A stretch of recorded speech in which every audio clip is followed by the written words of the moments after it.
And we are back once again, ladies and gentlemen, for another exciting matchup here live from the Bravo stream at SI 2020. It's time to move on as our first team has been eliminated and another team has moved forward into the playoff stage. It's time to move forward towards our next group now, and here on our Bravo stream, that means unfortunately it is time to send another team home. And in this case, it'll be either Reciprocity or Wildcard, who both lost their opening matches yesterday. My name is Blue. Joining me here on the desk once again is Stokes. And Stokes, let's talk a little bit about this matchup. What do we have set in front of us here between these two teams? Well, it's extremely exciting, especially from the Wildcard side. They didn't look the best against BDS yesterday. They, for all intents and purposes, got bulldozed, but they could definitely do better today. Reciprocity, though, not having the best of days either. A couple very unlucky rounds. But let's take a look at the bracket for Group D. We'll show you exactly how we got where we sit. G2 versus BDS will be happening later on today on the main stream, but for right now, elimination match, Team Reciprocity versus Wildcard. After Wildcard lost to BDS, and obviously Reciprocity losing to G2. So we have a little bit of a mismatch here in regards to how these teams played yesterday. Reciprocity, for all intents and purposes, coming so close to taking down G2 all the way to the bitter end, and only faltering arguably because of a few very crucial mistakes that were made in the midst of the round. Meanwhile, on Wildcard, it's the opposite. Unfortunately, never really putting up much of a fight in their opening matchup there, putting them in a very difficult position today. How do they rebound from that opening 0-2, barely even picking up any rounds in the first place? How do they fight against an opponent that seemed to put up such a good fight against last year's champions? It's very, very difficult. Reciprocity looks very good. I think that there was only a couple of rounds that really hurt them. But let's find out what the players think about these matchups from yesterday.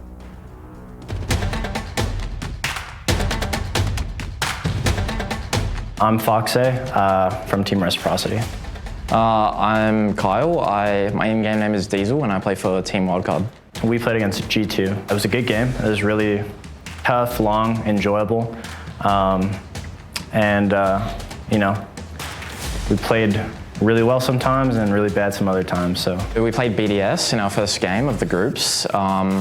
We knew it was going to be a tough game. They're a very strong European team with strong fragging ability and good strategical play. And yeah, we knew it was going to be a tough one, and it was. Our next game, I think, is Wildcard. Our next opponents will be Team Reciprocity. We're very close to playing them in Tokonami. Obviously, the roster's a lot different. I think we would have had a better chance back then. I think their roster now is way more dynamic, and it's going to be a completely different team, and it's going to be obviously very difficult either way. So we're going to have to play extremely well if we have any chance. From what I know about them, they're a very frag-heavy team. They, perform well off of their individual plays, and I wanted to get a chance to play them in Japan, so I guess we'll be able to play them here. I think Wildcard's greatest strength is their unpredictability. They're aggressive team from APAC. Don't really have much VODs against them, against other teams out of their region, so we don't really know how to judge them compared to other teams besides APAC teams. The biggest strength of Reciprocity with their changed roster is they definitely have defined roles. They have some very good fragging ability. The team is very well rounded in my opinion. It looks like strategically they're up there with all the top NA teams and in the rest of the world. So, but this is a very well rounded team, and we're gonna have to play very well if we want to compete with that. Like we've talked to them before, I think they're cool guys, and we hope that we could have had a chance to play each other, because I think it would have been a really fun, just kind of gun play game, I guess. So I think it would have been a good game, so I'm happy that we get a chance to play them. If I had to say anything for the game, just hope we have all the luck, because we're going to need it. And there you have it, folks. Our team's thoughts on the upcoming match along with their performances from yesterday. And Wildcard, some interesting words from them, I think, right? To say the least, doesn't seem like our good friend Diesel is the most confident going into this match, but here they are, Blue. It is Wildcard. So we have Neofighter, Ethan, Diesel, Emerin, and Derpy. With the best performer coming out of yesterday surprisingly being Neofighter, whereas if you look at overall stats, it's actually kind of flipped around. It was Ethan that went very silent yesterday. I mean, much like the rest of the team, unfortunately. Still pretty high up in terms of the overall impact kills being gotten, but just not able to contribute much to the overall round. But that was the story story for the entire team, so we can't fault him solely on that. The team overall, let's be honest, has not had a great performance so far. There's a lot that needs to be picked up here. All these stats are pretty much in the red or in the negative, so that means they've got to step up to a huge degree here on day number 2. Yeah, but I think that the main thing to talk about is the fact that they played against BDS. And Very BDS true. looked fantastic. Specifically, Alems looked fantastic. And when you're going against a BDS that's firing on all cylinders, even everyone all the way up the line to the very top of Rainbow Six Siege have a lot of trouble handling that roster. But ultimately, Reciprocity has a few players that can prove hard to handle as well. They also ran into some issues yesterday, though, so let's talk a little bit about that. Why don't we break it down, Blue? Foxay, Vert, Laxing, Retro, and Nyx make up the team of Reciprocity. And yes, they looked damn fine against G2 yesterday. Lost 2-1. That one map that they got, though, folks, 7-0 on Clubhouse. Very close it came on Border, but Reciprocity just looked a little flustered when it came down to it. Comms didn't come through properly, and there was a couple of mistakes that were just big enough to cost them the entire map. A few other factors contributing towards it as well. Most notably, I think Laxing being restricted so heavily wasn't really able to get his normal job done yesterday on the roam work, and we normally see him being, pretty good at. So at the end of the day, we were able to see him get restricted quite a bit, especially from the defensive perspective, and as a result of that, G2 were able to take quite a few wins off of Rec just due to how much they were restricting. Yeah, especially yesterday where we saw a lot of the mainstay fraggers as well, like Nyx, just not performing up to what they regularly do inside of their games. He's usually a dominant force on those entries, but yesterday he was completely shut down, really just squared back away to his regular positions of watching cams and stuff like that and just doing his job because there really wasn't much else happening outside of that. Still a statistical comparison, though, between Neofighter and Foxay. Pretty similar operators. Neo prefers a little bit more frag-heavy ops on the defense, but as you can see, Fox is definitely beating him out in the frag department by quite a large margin. Foxay currently positive 19 on his KD ratio. Having himself a pretty good set overall yesterday, and he wasn't the only one. There were other players as well that were able to step up. Vert specifically had himself a couple good rounds, and despite the struggles that we saw from Nyx, I think there was still a few shining moments from him as well, where he was able to shine through and really pull the team out of a couple bad situations. But we even kind of talked to him a little bit about it yesterday, and he was going over how he was being restricted and whatnot. So that's really the big question, is for me at least, with how Wildcard is going to handle this. Are they going to be able to lock in onto those same things that G2 was able to leverage so successfully against Reciprocity yesterday, especially in the micro moments, I think is what it really came down to for that match. So whether they're going to be able to find those same errors and abuse them, a bit of a slim chance, I would say, but you never know. Yeah, I think that the main comparison to make is that BDS is a lot more structured than Na'Vi is, and that might be something that Wildcard thrives with, is when teams do play that more aggressive style of siege, that wild style of siege, where you really just room clear as fast as possible, try to get to site, and just take as many gunfights while you're doing it. Reciprocity, though, as what they looked like yesterday, a lot more structured in their play. It seems like they like this style when they are on LAN.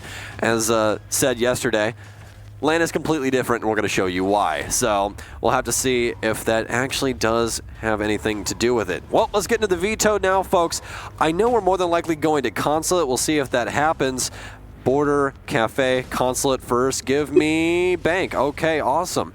Last map, I'm going to go with, no, not Clubhouse. Okay, Wildcard going to ban that one away. Our last map, folks, is actually going to be Villa. So Villa will be where we'll end up at if this ends up going towards 3 maps. But overall, 3 very structured, very strat-heavy, potentially maps to come in here for both of these teams. Truly is going to test the full mettle of what these guys bring to the table. And I think that that ultimately could play into Wildcard's favor if they're able to draw these engagements out and play a much longer game. But we'll have to, again, wait and see how exactly that plays out. Rec talked to them a few days ago before flying here. Like I said yesterday, felt very confident about their performance coming into SI. They feel that they're going to have a really strong showing here, being able to make it out of groups at a minimum. So they certainly aren't going to be any slouches in this matchup either. Yeah, Rex Consulate yesterday was not too weak either. Actually went very, very well. Granted, they did end up losing the match, but they stood up to G2 pretty tall. The issue is now, though, it's a completely different team across for them in the likes of Wildcard. Wildcard also picking Consulate. And that follow-up of Bank, I think that's the thing I want to talk about the most, to be completely honest with you. That Bank matchup is where things are going to get pretty dicey. Wildcard played Bank yesterday, and that's more than likely why Reciprocity is targeting them. They probably saw something that was easily exposable. They can use that on their offenses or defenses, what have you. That's more than likely why we are going to Bank. It's not really a mainstay in the lineup for Reciprocity. They've banned it 5 times, 2-1-2 record on it. I mean, overall, that's really what that's feeling like, is that pick to just go, okay, as long as we take Consulate away from you, which we believe that we can, Border's going to be ours. All right, guys. Well, we've got all 10 players in the server, so we are just waiting for the ready up to come in. What's up? I said Bank is going to be ours, not Border. Oh, okay. Goodness gracious. I was having series. flashbacks there for a second. Yeah. But anyways, it's going to be Consulate first between these two teams, folks. Wildcard versus Reciprocity. Let's get things going. Into the ban phase we go. Rex on defense, so they're going to get the 2 outer bans. Wildcard is on attack. They get the 2 central bans. Use the colors to match that up if you are a newer viewer. It's SI, guys, so we do have a lot of new viewers tuning in, so we will be explaining some simpler concepts that may seem relatively straightforward to most of you, but we want to bring the new viewers in as well. I got to make sure you champs in chat don't try and set us on fire or anything, you know? Nomad banned out. Capital going to fall with her as well. Nomad regular stay ban on Consulate, especially for Reciprocity. So Eka going to follow in tow, and we'll round out with more than likely a Valk ban or a Mira ban. That's going to be my guesstimation for the day, Dr. Stokes or Dr. Blue. Why am I doing this today? What am I doing? I think they might stick with a normal Mira ban here. They might, or they might get the Valk. Hey, Valkyrie. Valk, actually. I mean, it is Reciprocity. They're on defense, right? So having access to Mira is not the worst thing when you start on defense. Consulate, she has some pretty good setups, but I would say it's not her absolute best map. She's definitely a lot better on maps like Coastline, for instance, where she gives a lot better play for teams. This map in general for her, she works on the basement, but her upstairs holds aren't the greatest. I think that potentially leads us down a timeline here where we're once again going to see that more structured, not as aggressive type of play come in from the folks on Reciprocity as well. Just considering the fact that they're comfortable playing without that Valkyrie, and they're not going to need that extra operator to try and get intel and try to get kind of in the faces of the folks from Wildcard. Just like we were seeing, like, Liquid and NIP try to do to each other yesterday on this very map. I know that Reciprocity can play very in your face as well, but they're going to choose not to do that, I think, with the banning of the Valkyrie and trying to bring more utility ops that are focused on the site into the pool for themselves. Well, Reciprocity trying to fix things from what once happened yesterday against G2. Played too well when it came down to Consulate. A lot of errors, but still kept it close. Looking to fix that now, especially after pushing it to the absolute limits yesterday, all the way to that Border game.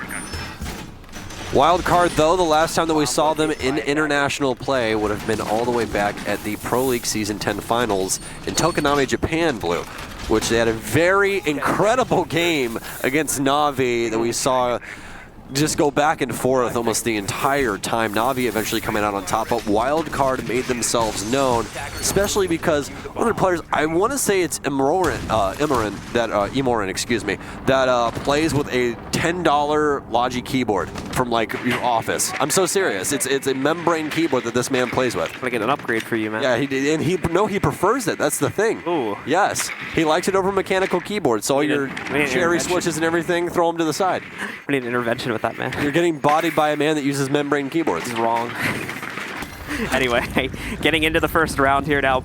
Once again, Wildcard is a bit of a mystery here as far as Team Reciprocity is concerned. It's one thing they talked about in the pregame video is that they're a hard team to try and find some tape on just because they've played so little international competition. It's not as much of the case anymore when you consider the fact they do still have the Pro League performance. What? Eyes on them too. What is this from Wildcard? They're going to go right in, no delay, despite getting the wall open early. 2 quick kills for them. Retro was able to trade out one. The plan already halfway done by Diesel, but he does have to cancel it. Imran is going to move in to find another one against Retro, and Reciprocity just did not expect this to come in. Plant gonna go down right now. Diffuser on the ground. It's all left to Vert and Laxing. Laxing still blocked off by wooden barricades, and Vert's on a completely other floor. Great opener here from Wildcard. Reciprocity did not expect this. Vert's gonna rotate back down though. Pick up the first refrag here onto Diesel. Trying to find more, but he doesn't want to contest Yellow Door that quickly. Ends up going behind the gray car instead, trying to lock down that diffuser. It's not easy though. Wildcard were given so much free room, and they have a great post plant. big issue for Reciprocity now. Timer getting lower and lower. Such a good move from Wildcard here to just go fast onto Garage. Didn't have too much to stop them. Had some Goyo shield set up to try and anchor, but instead they'll just bum rush the door, and it works out. Wildcard with round 1, and that is the way to open up a map. Beautiful stuff from Wildcard, certainly throwing a surprise at the minimum over to the Reciprocity folks, because there's no way they would have expected the full team to rush their way in, given that they've had free garage access. No resistance on that from Reciprocity. That's not too surprising. Like we said, we've been seeing more and more teams just kind of abandon that cause, but what we haven't seen is teams double downing on that free wall access and just going in for full control of the site. Great work from Wildcard. Problem is, that's not going to work a second time.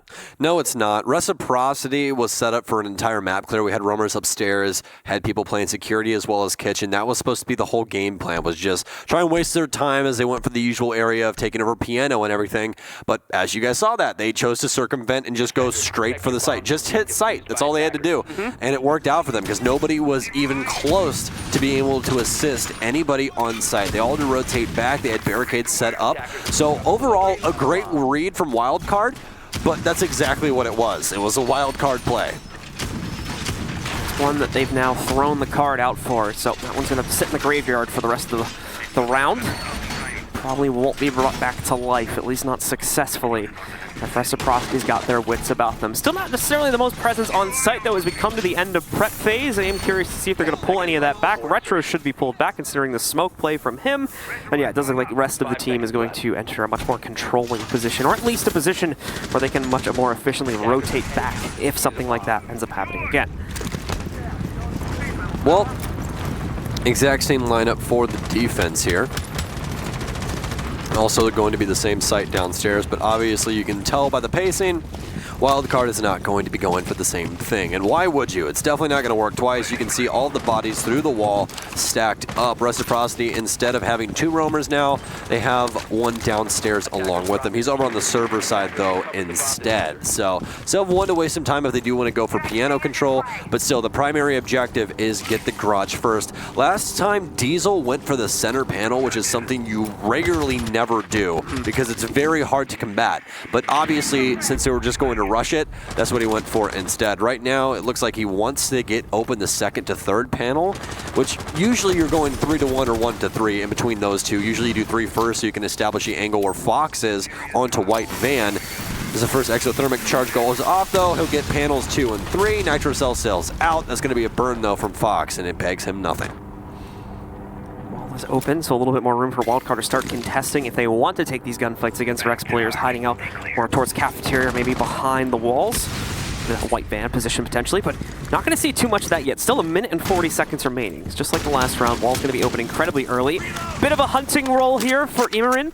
Is almost going to be able to lock down one of the members of RAC, but escapes before he even checks it, so no spotting there. Laxing playing passively inside of Z as well.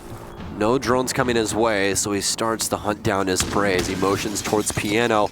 Quick sprint, he's inside the door now. They have no idea that he's there. He's going to get a free kill onto the buck. Emerin doesn't even recognize out that he was in the hallway. So now he has control of all of those vertical holes that they just opened, and he's going to bide his time. Just goes prone inside a piano, waiting for Wildcard to make a move. Last time they were super aggressive, as we saw. This time, extremely slow.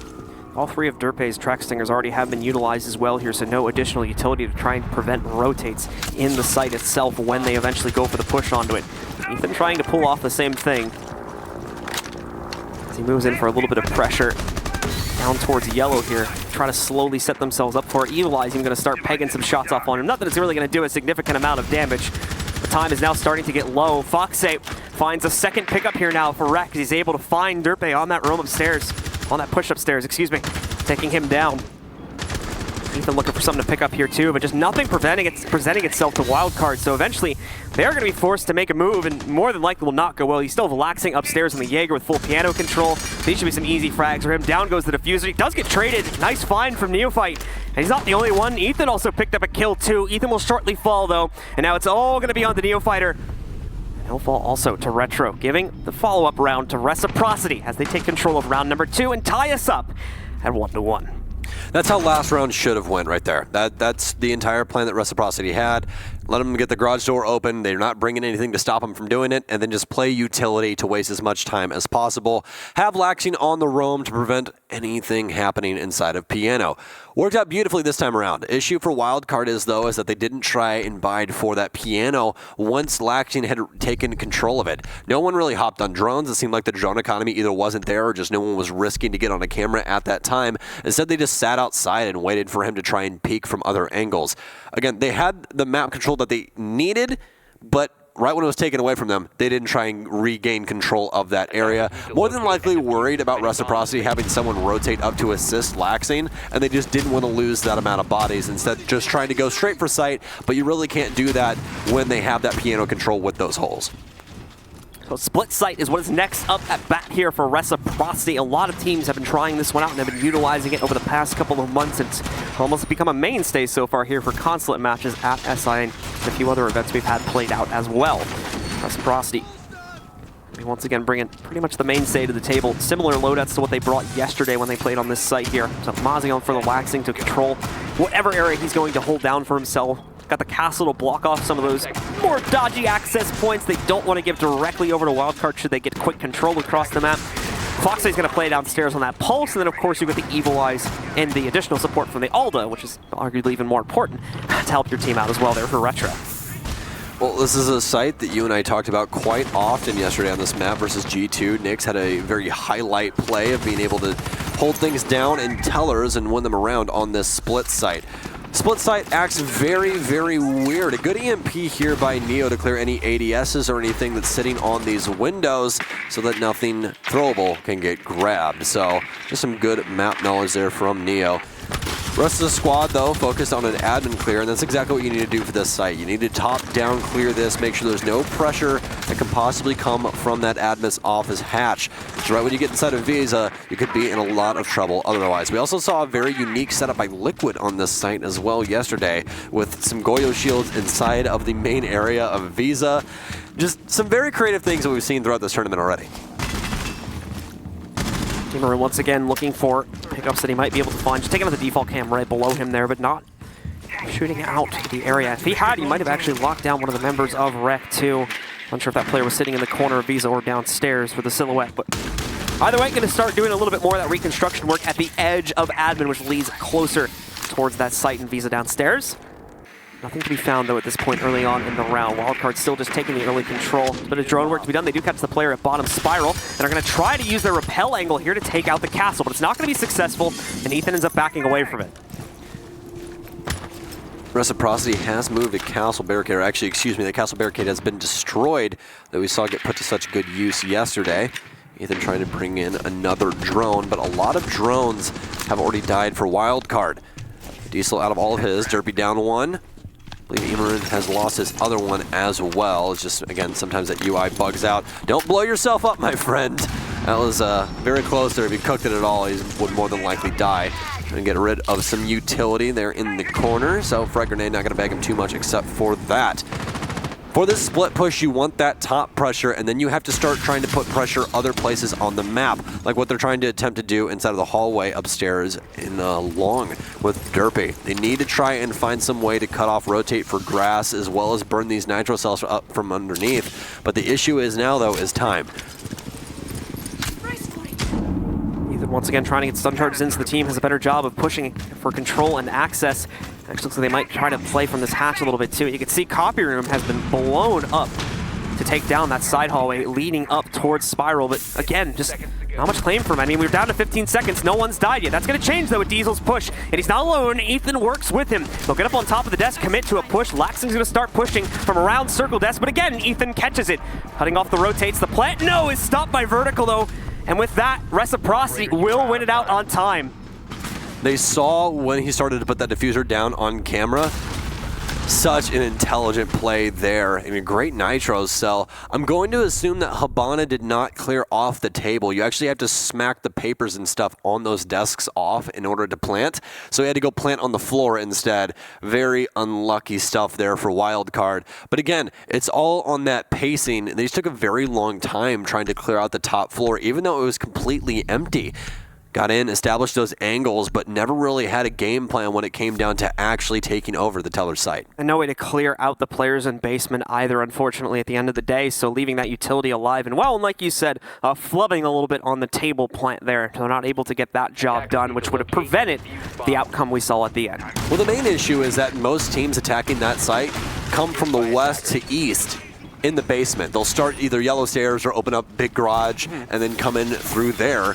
They didn't do that. They just tried to pressure the one side with everybody starting top down. You can't do that. You have to get some pressure downstairs so that people can't just freely nitro cell you when you go for a plant. That's the really only piece of the puzzle that Wildcard fumbled with. If they were able to get some sort of pressure downstairs, then that could have definitely been a different round if they were able to pick up Nyx. Or excuse me, if they're able to pick up vertical. So round number 4 upon us here so far. Reciprocity controlling all the rounds we would expect them to. Wildcard, of course, getting that pretty wild card round for themselves on the first one with the rush they pulled off into garage, but since then have not been able to make the effort. Still keeping themselves in pretty even terms with regards to gunfights right now, though, in my opinion, so they just patch up a few things from the strategical side of it. We could start seeing some real wildcard wins come out, and that could be trouble for Reciprocity on this first map. Okay, well, Wildcard, we haven't seen nearly as much aggression as we saw from round 1. Doesn't seem like they want to try and do that twice. They're attacking onto lobby now.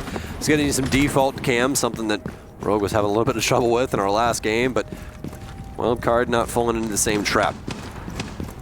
Main thing is the last time that these guys played Consulate, it's actually been a little while for these guys. Last time was against Homeless, which is in their home region a little bit ago. They actually ended up playing, oh yes, because this is the one region that does a very confusing thing, Blue. They actually play each other twice in a week to close out pack. That's the APAC thing. So obviously you'd play, for instance, Homeless, you'd play them once on Monday and then once again like later on Wednesday would be like the NA schedule, but obviously for APAC. So they recently played it up against Homeless and won it 7-2, but Homeless guessing that having a little bit of a different take than what Reciprocity has on this map. Got a pretty flexible operator lineup right now for Reciprocity, with at least 3 to 4 different operators having been played by at least 2 players, if not more. Looks like Mozzie specifically has been played by 3 different players on rec at this point, with Vert, Nyx, and Laxing all having taken it for at least 1 round. Quite a bit of versatility at the moment here for Reciprocity and changing their needs as it changes with the site. Nyx is going to start things out this time as he takes control of it early on the Mozzie. He's going to be able to find Emerin. Wildcard's major trouble right now is that they're not focusing all of their sites on one area at a time, and it's really troubling them. They're trying to split up what areas they want to take amongst the team, which is traditionally a good thing. It's just not working out for them. It's very slow going. They don't have too much pressure going on right now. They obviously have anti-window closed down, and they're starting to get some picks, but they still have to get on site, and especially they need to worry about retro on yellow. That's kind of the backbone of this area where you can rotate from frequently, and that's going to be a big pick there for Diesel. Starting to work out now as they slowly constrict around this site. As soon as I say it's not working out for them, and everything switches up, no place for Reciprocity to move, and Wildcard actually adjusting across the map quite nicely. I assumed that pick downstairs was going to actually stunt their growth throughout this round, but instead they fire back, and I'm proven wrong. A lot of, I think, a little bit too much freedom given to the individual members of Reciprocity during that round. A lot of players that were split up and not really in positions to trade on each other if one ended up going down. Not only that, but if you notice, the operator lineup changed to a much more roam-heavy one, going from the most recent round on the split site, following that up over towards the next one that they attempted after that, of course, there in the lobby, where eventually, like I said, I think they just got too free-flowing, maybe a little bit too confident given the expectation for this matchup going into it, and as a result of that, did end up giving over far too much room to the players from Wildcard in the early round. That'll get their second round, though. They'll take those at the end of the day, and they'll take that with stride as well. I don't think anyone dying from them on that round. We take those. Exactly. Actually, I think they did lose like 1 or 2 players that round, but they did. Yeah. But again, they still had all of the pressure that they had needed at the end of the day. It looked like a round that could have been flawless. The thing that really won them that round was killing Nyx downstairs and then being able to rotate up bottom spiral. Yeah. Because now you have complete overwatch the entire site, especially with that kill onto retro on yellow. What more could you possibly want to try and get a diffuser down? Pinch them out as well. Yeah, overall, just very well played from Wildcard. It just seemed like earlier on inside of the round, because obviously we don't have sights on everybody, that they were starting to stall when they had the gentleman on yellow and then had the I believe it was Ethan, yes, on admin window, or excuse me, on ante window, where they were just sitting there the entire time, just waiting for somebody to walk into their sites. And then eventually we got downstairs where we saw Derp start to rotate through, but he got picked off by Nyx, actually able to trade that out, and that's when they actually started making things move again. Just because you're moving does not mean you're making progress. Remember that. That's very true. So you always gotta be able to read into when things are actually happening. That's the troublesome part of Siege, especially from the spectation point of view. You're like, oh, these guys really aren't doing anything, and all of a sudden we flip over to some guy, he's like literally behind 3 people, and you're just like, oh. Well, we didn't see that one, did we? So back into the basement now for what I believe is the 3rd attempt at it by Reciprocity. It will be.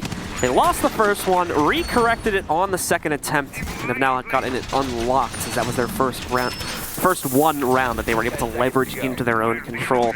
Once again, reinforcements going onto that hatch, not going to leave it soft for a potential retreat, so just locking it all down. That includes the circle desk hatch, and more than likely the side hatch too.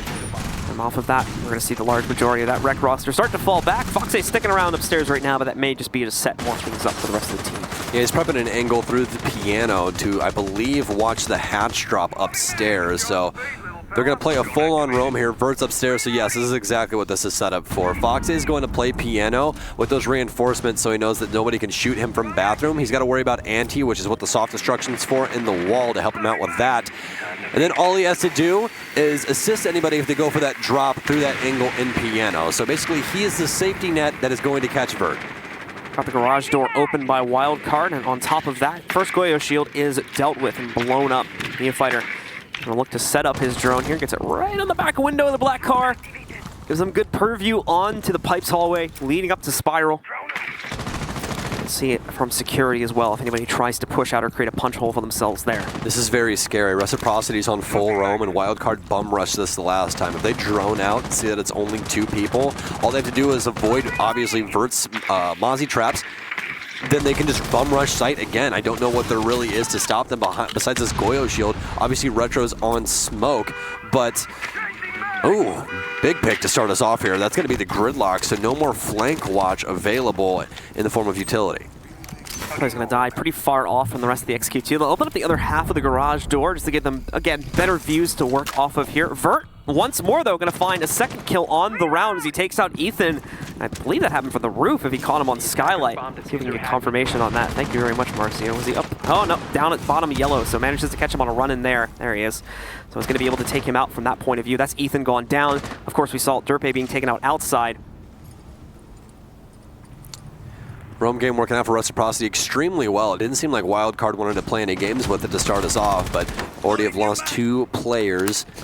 Reciprocity doing very good on this round thus far. Control of every single square inch of this map. Only thing that's happened is they've gotten the garage wall open, but now Wildcard is falling directly into the trap. They're trying to combat these roamers. Diffuser's down out on the northwestern side of the map. They could just go get that and just try and hit site. They burnt quite a bit of their utility. It really seems like one of the only options at this point, Blue. Time getting incredibly low here now for Wildcard. 30 seconds remaining. Like you said, they have to make a choice soon. They're trying to combat the roam presence. They've got partial yellow stairs control, which for the time being is going to be enough. They haven't even realized the player on the inside here. Thankfully, Emerin is able to trade it back out and win the engagement, but he's lost his 2 other teammates and now is alone. 14 seconds left. The push into garage itself was a complete failure from Wildcard. So now all they have to do is to collapse on Emerin, shut him down. And Fox 8 will do the deed, giving Reciprocity yet another round as they take a 3-2 lead here at the end of round number 5. I think Wildcard just needs to play their own game and stop playing what Reciprocity wants to do. They try to deal with the roam pressure, and first things first, just too spread out. Didn't have any chance for those refrags, and that's traditionally how you want to be. But Derp continues to get found, and actually, this is going to be the first time that he's going to get picked first. Emerin is usually their first pick, actually, throughout these rounds thus far. Funny enough that... I think he's died first twice, right? Emerin has died first twice, correct. Diesel's actually been getting them their first bloods most of the time, which... That was actually, I think, like the longest Emerin made it into a round the entire game so far. Don't do the homie like that. Don't do the homie like that. I mean, I'm not trying to be offensive. I'm just stating... How dare you, John? I'm just stating my observation. Oh, I'm disgusted. Because he usually has died kind of early. Yeah, I mean, he's on a buck, too. That's why I say it, because he's kind of on an important role. That is true, but I think the main thing is that Wildcard's actually playing pretty well as opposed to how I think a lot of people thought this was going to go. I think a lot of people thought Reciprocity was just going to bowl them over like BDS did, but not working out too well in that department just yet. Apparently something's going on over on the main stage right now, but between these two teams, it's pretty tight-knit. Reciprocity is just running away on the strats department, really. It hasn't been just straight-up gunfights the whole time. Really the only round that we saw that was truly wild was that first round. So to open up the next couple moments of the round here.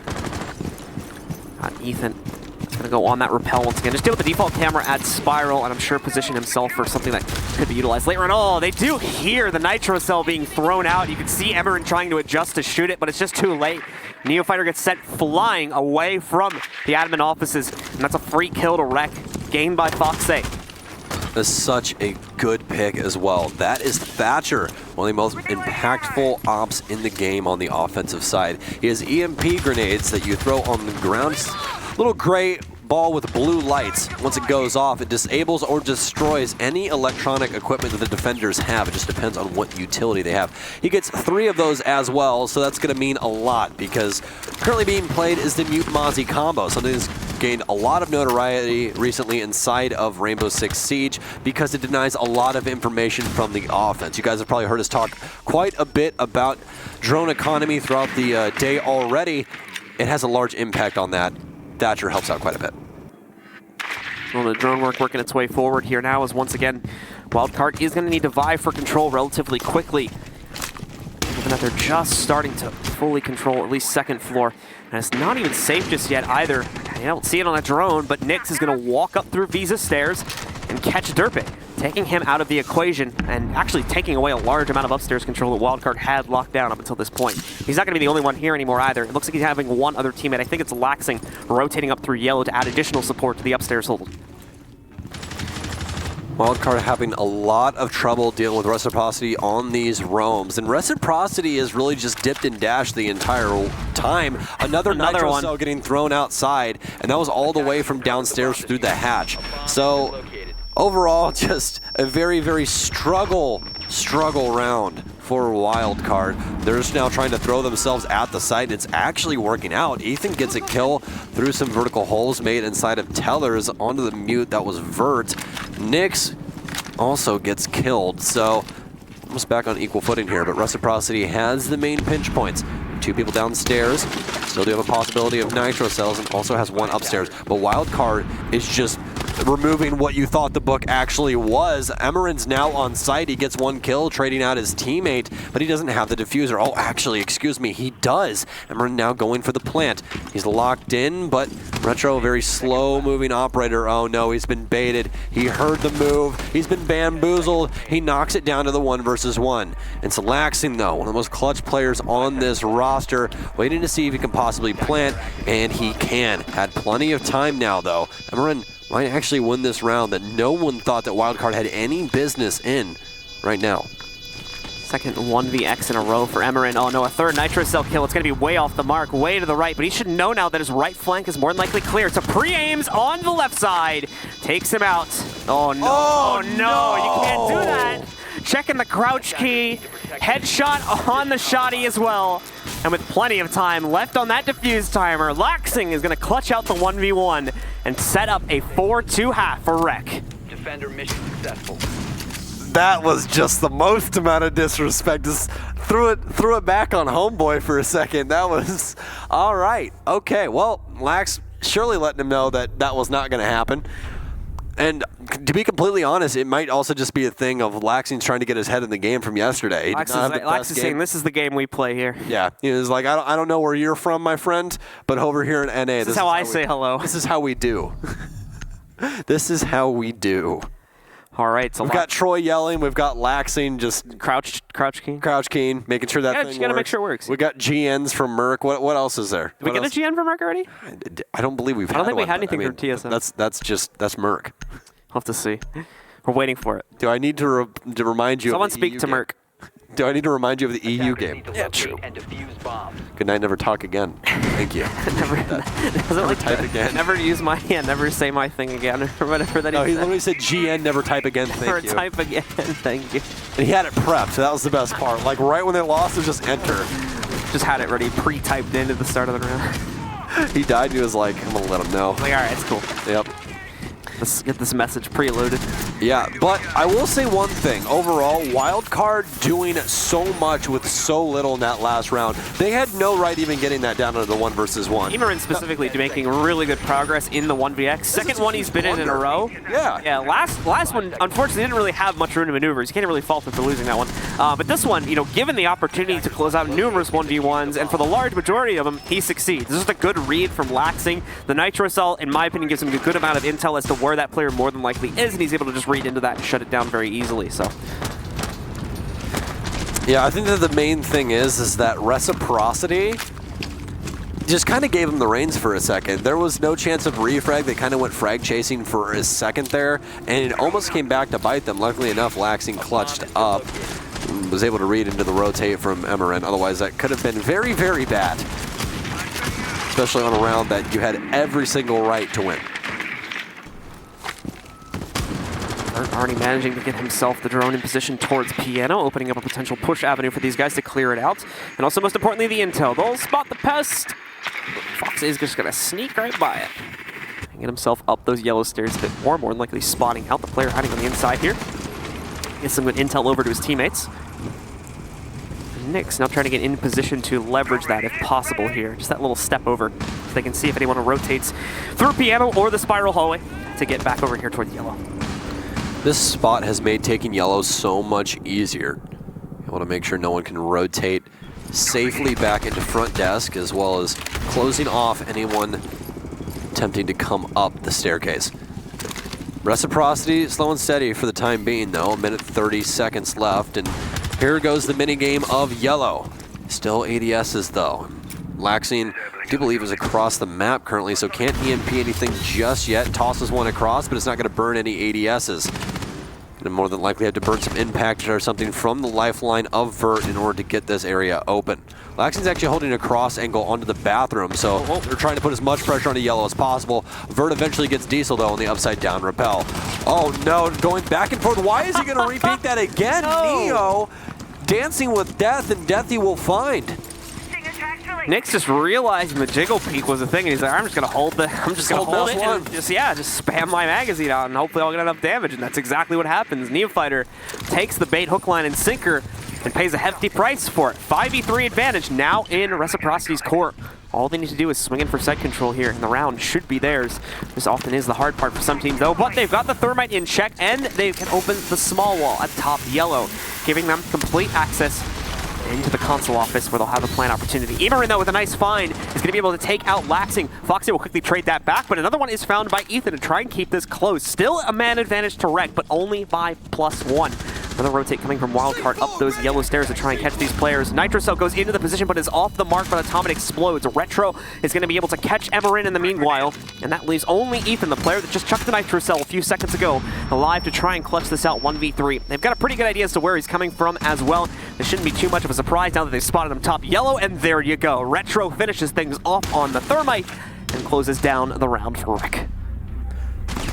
Reciprocity is just playing a very well-structured game, slow and steady, pacing overall, and they're just taking map control gradually. It's working out for them very well, able to get a lot of picks. Wildcard overcompensating and thinking that Rec is just going to be a lot wilder than they actually are. Especially with that peak that we saw from Neo, I really don't know why he thought it was a good idea to peek yellow like that and just continuously jiggle peek it. All you're going to do is die to somebody holding a better angle, and I hate to quote this, but usually high ground works out. Anakin. Don't try it. Don't try it. You know I that, hate dude, you. it's like super off topic. You know that scene is like super meta Really? because if you watch episode 1, Obi-Wan did that. Yeah, and he had the high ground. Yeah, no, he had the low ground. Oh, and that was when he was hanging off the. Oh, yeah. That's how he killed killed Darth Maul. Quote unquote. So that's why he says don't try it in the third movie, because he saw him do it when he was a kid, And now he thinks he can do it. Yeah. I only found that out like a month or 2 ago, so that scene was actually really well put together. Wow. Anyway, back to the game. Star Wars. Bomb located Gotta love by it. attackers. Gotta love it. Can we have an operator that isn't Twitch that just has like lightning hands? Just have an Emperor Palpatine. I mean, What Clash is that? Hermite's got fire hands. If you get the Hey, elite that's hand. true. That's true. But he also has a lot of scars on his hands. Yeah, He was playing with thermite. he's a firebender, you know, it just happens. You gotta be careful. Burns sometimes. Everything was okay until thermite attacked. Everything was okay until the Thermite Nation attacked. All right, well, men's aside, round 8, Reciprocity and Wildcard. So far, actually been pretty equal. Wildcard has had a lot of opportunities to be able to clutch things up, but that's never really where you want to be. On the offense, though, Reciprocity has been showing dominance overall. Their takes, again, pretty methodical, but they work, and they're taking a lot of that map control that they need to achieve these jobs. On that last site, they had a beautiful yellow take that Wildcard just eventually kind of threw themselves out of. They could have still just sat there and waited for them to burn the ADS and try and waste as much time as possible, but instead they tried to take gunfights, tried to get risky, and it did not work out. So, as you might expect, guys, a pretty slow start to the round here to start things off. Vert gonna move up, place the Claymore on balcony just to prevent anything crazy from happening there. Wildcard's got pretty minimal presence upstairs anyway. I think just 1 or 2 players at the most. Not gonna be too much to worry about there. In fact, it does look like just one. First track stinger gonna go out from Nyx. Trying to contest the mirror window, does spot that. I think it's soft. He tries to shoot the bottom layer of it. No damage connected onto the Mira itself, though, but the good news is I don't think the Mira is playing there. I think it's actually Ethan in that position, so they did get some damage onto him. And not. He tried to impact the top, and he had concussions on. Hey, Poor now Vert. use the concussion. There you go, buddy. Much better. Got the nade ready to go. So Ethan, having taken that massive amount of damage through there, was soft. There you go. You can see it. Nope. Oh, Nope. Second try. there you go. All right. So with the damage done through the soft wall, that's going to send Ethan back down through the hatch to defend the site. Rec will clear that out. Have access to the bathroom hatch to drop down in now. Look at the spot onto this Evil Eye right in the corner of Garage. Second track stinger, I believe that was, going to be deployed at first floor yellow. And a nice catch from Vert. It's going to send Emerin flying back over towards that balcony, potentially for a run out, which if he does, it'll kill himself because the Claymore's there. Yeah, very low HP as well. Nitro cell for Ethan from underneath claims Vertical's life, though. Reciprocity is still doing a very good job of clearing out this center room. They do have complete control of the bathroom, but they still have to worry about that flank that could possibly be in tow from Emerin. Just now getting the panels of the garage open, so trying to set up for a plant. Nyx and Fox both still upstairs. They have control of yellow, so they're looking for the Tross, trying to get rid of the Evil Eye here as Nyx eventually gets it. Comes over to the right-hand side of the garage. Smoke grenades now pour in, so they're going to go for a plant behind the black car more than likely, but to see where he sets up. Pre-fires through, another Toxic Babe's going to hit the deck. Is it going to deal any damage? It is. Laxing's going to be downed eventually. Nyx gets Emerin on flank. Almost hits a nice flick, though. Diffuser eventually goes down. Laxing actually has not been down, though. He's still next to White Van, able to hold the rotate. Reciprocity has everything going for them, though. Neo's going to get traded out after killing Laxing, but Fox on the other angle to assist them. Fox is still on this bathroom angle. Oh, that's going to be an Alda, though. Holds the angle to try and track him up to yellow. He will get that. So now they have all the info on where these last 3 remaining members are. Challenging into yellow, though, because they know that Nyx was there prior. Still holding that angle. Foxy's worked his way in. It's going to be a hop over from the smoke, but immediately traded. Retro's waiting. Ethan on Diffuser, but it's going to be Fox with an SMG-11 burst to claim 2. Nice attempt to hop over with the M59 to get the kill, and he does get the down, but unfortunately teammates are there to cover the angles and trade it back. Nice drop from Foxe as well. Unfortunately, once Emerin had been caught trying to flank them on the top floor push there, and most importantly countered out by, I believe initially it was Vert, but obviously as you saw there towards the end, we saw another player cleaning things up for them. Yeah, once he had been restricted and then eventually taken down on the rotate, back down through Visa stairs and ultimately over towards yellow, that was really, in my opinion, where Wildcard lost control of the round.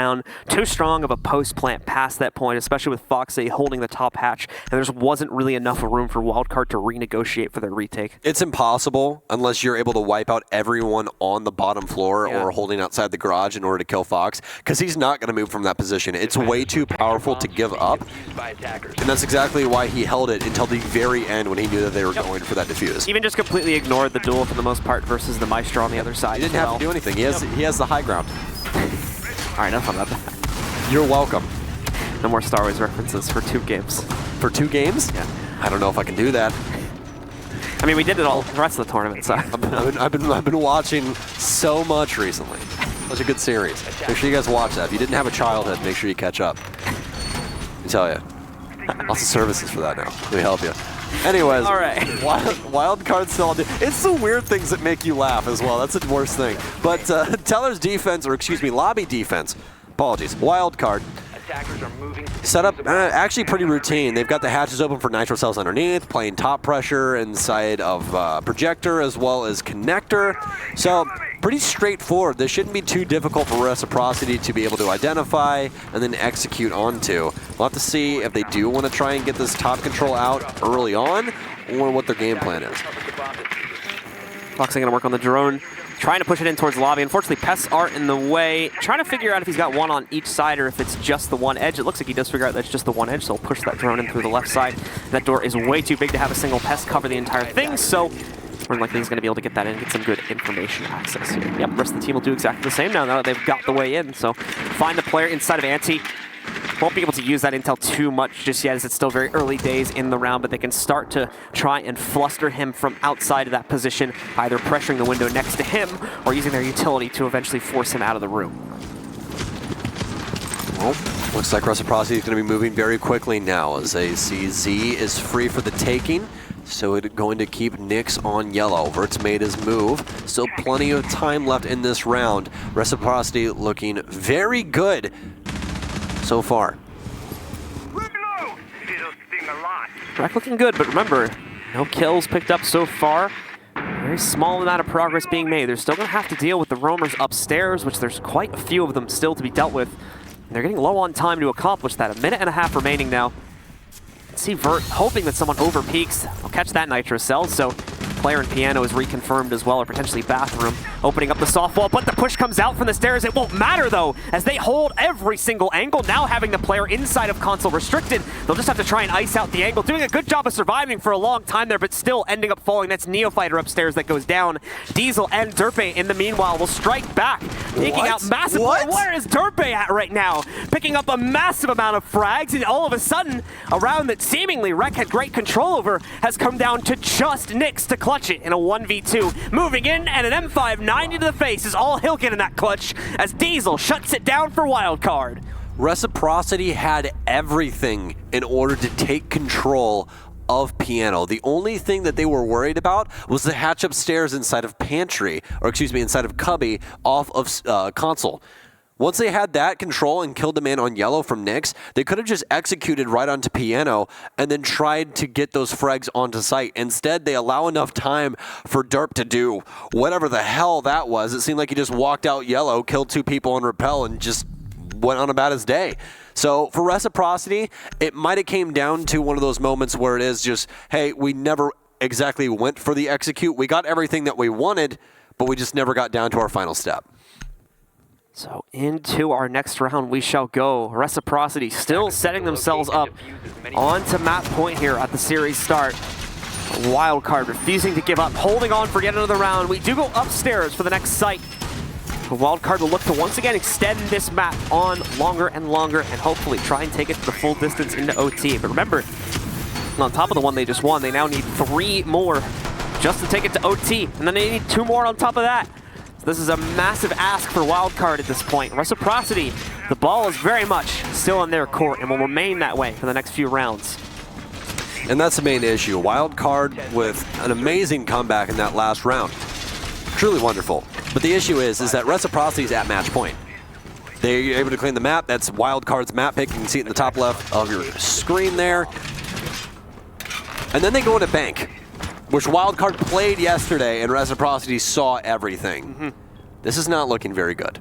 It's not looking promising at a minimum for Wildcard. And once again, we said this a couple times, Wildcard doing a fantastic job, especially when it comes to the team fighting perspective of keeping up with Reciprocity here, trading against them blow for blow. It's on the strategy side of things, and specifically from the attacking perspective, where there's still a bit more, at least for this Consulate play, to be desired, and that's what Reciprocity has been able to abuse to shut down the larger majority of rounds from their own defensive side. Well, I heard for what I thought a second there was our good friend Amaru.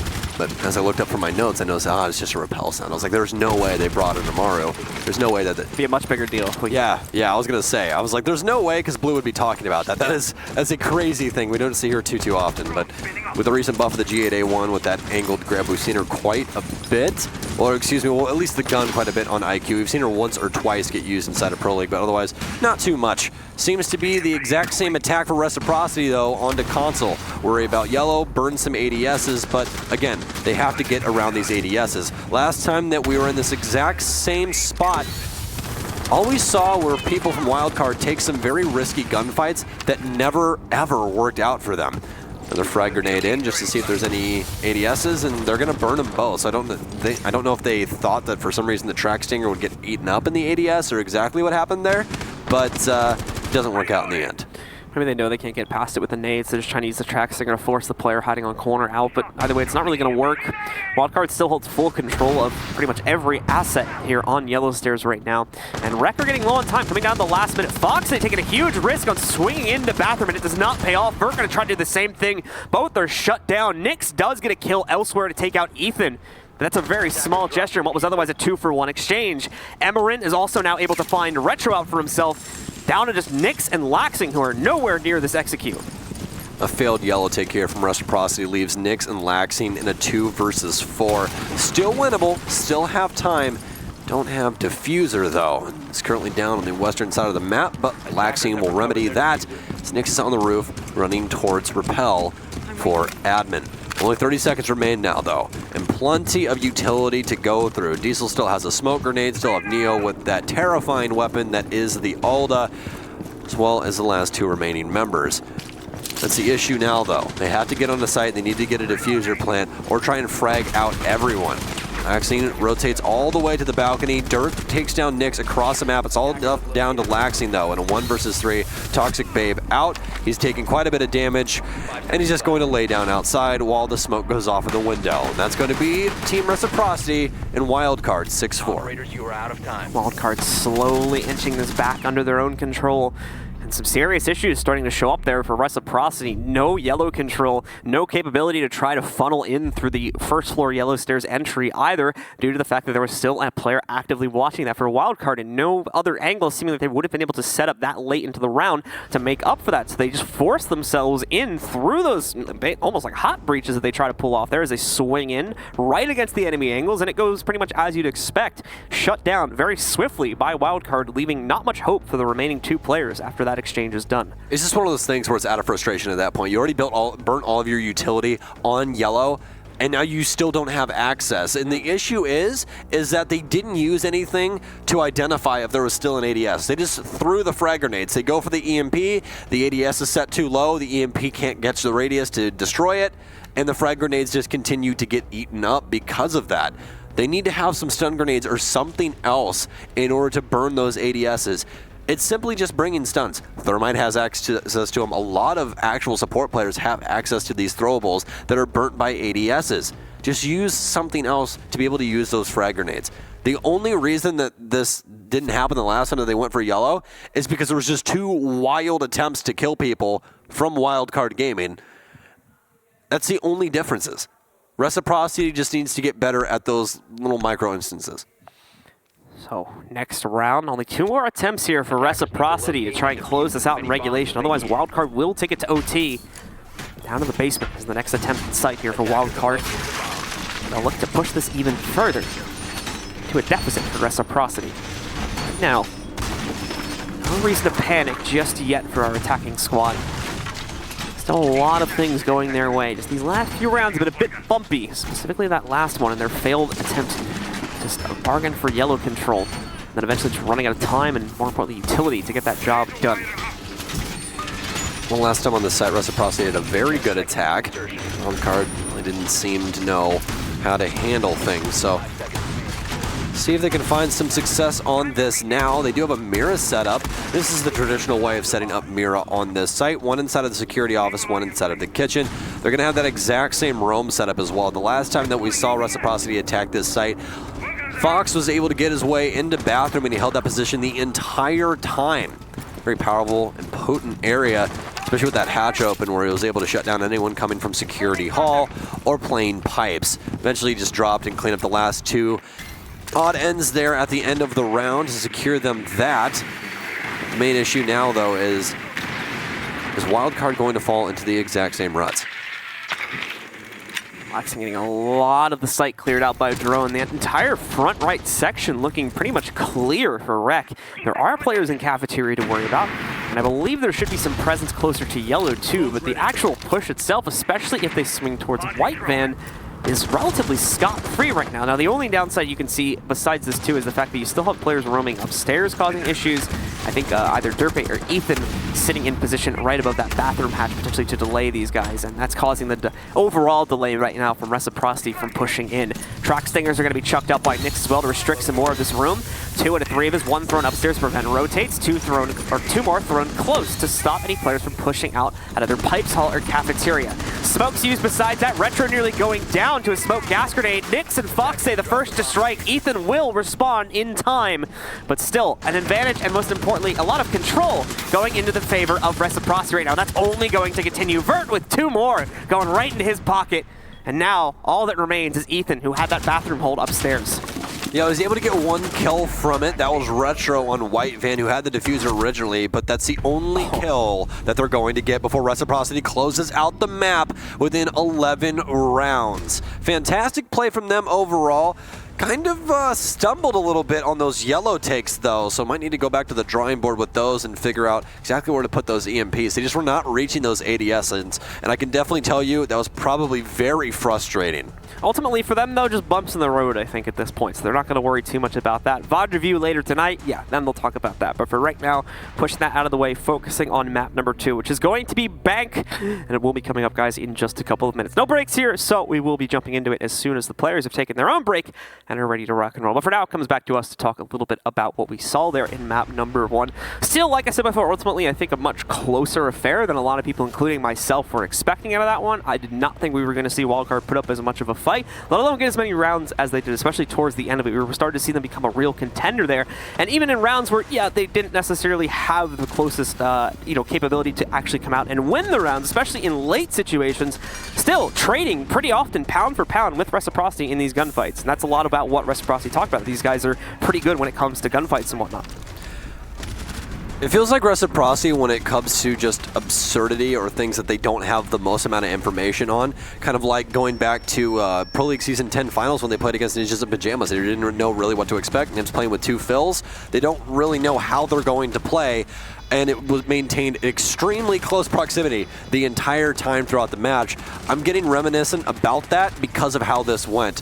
It never seemed like Wildcard had everything in their hand in order to defeat Reciprocity, but it was close the entire time. There wasn't very many rounds where you just go, oh yeah, Reciprocity's completely got this, because Wildcard was able to pull out so many feats that it just seemed like at any point in time they could flip the script. Yeah, we had the crazy rush round at the start, and they weren't, sitting down and taking these rounds either. They were getting aggressive against Reciprocity in certain situations. They were trying to take the fight to them when it was necessary.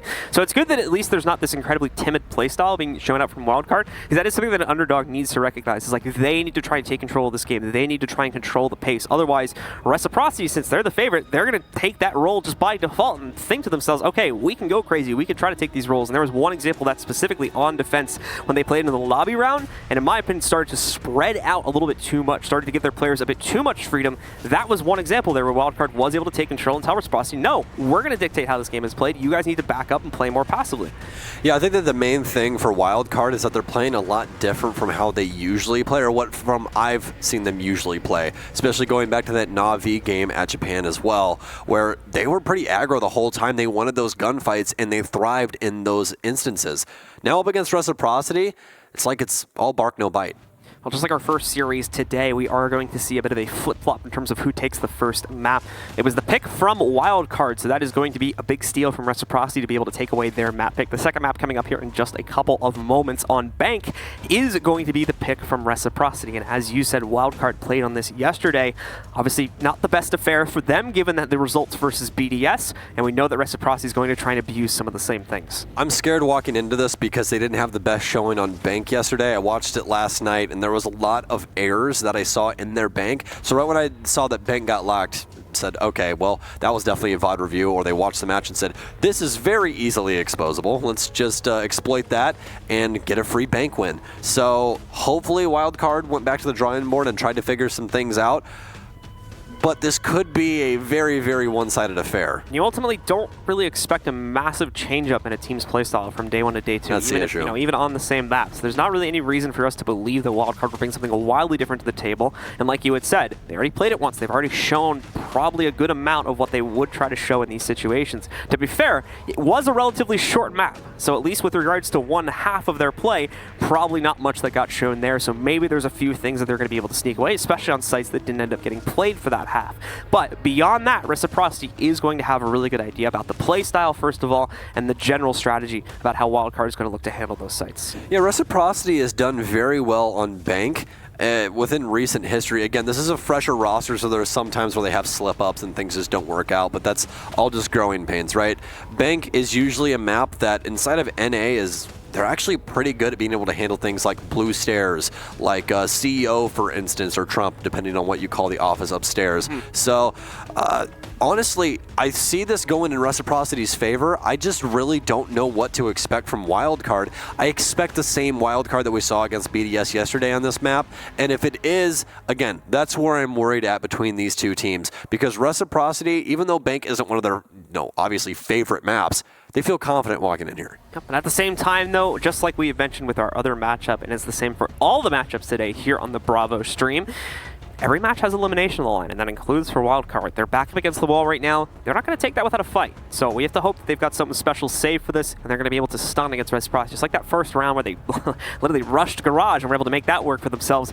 Maybe, just maybe, they've got something prepped for Bank as well. Let's see if that will be the case as we go in the penultimate round here between Wildcard and Reciprocity. It is going to be on Bank. With a Reciprocity win here, they will seal the deal and send Wildcard home as our second team to be eliminated from SI 2020. With regards to Wildcard, though, they take it. We'll go to a third and final map on Villa over in Italy to decide who will be moving forward and who, unfortunately, will be going home today. Well, Wildcard's going to take away Habana. It's a pretty traditional thing for Bank. Restricts your access to what hatches you want to get, but Reciprocity's going to push it one further. They will get rid of Thatcher. I mean, you're going to be seeing a lot of Maverick play. You're already going to see that because you need a lot of hard destruction to be able to get hatches and sightlines open for yourself. But with Thatcher gone now, Blue Stairs even gets more complicated, and that's something that we were highlighting earlier. Blue Stairs hold for Wildcard, not the greatest. Their attacks, not the greatest either. So this is definitely going to be a harmful ban, removing Thatcher. Gonna hope that's quite a bit. We got one more ban coming into the pool here now. This is going to be the final ban from Wildcard. It is their self-handicap ban, but they'll just stick with pretty normal trends here for what we expect, and Echo will once again be removed from the pool for the second map. I'm almost to the point now where I would rather have Echo to deal with than Maestro, just because there's so many times where it does get down to like those 1v3s, and you're like, there's a complete chance that he just mows down literally the whole team. Yeah.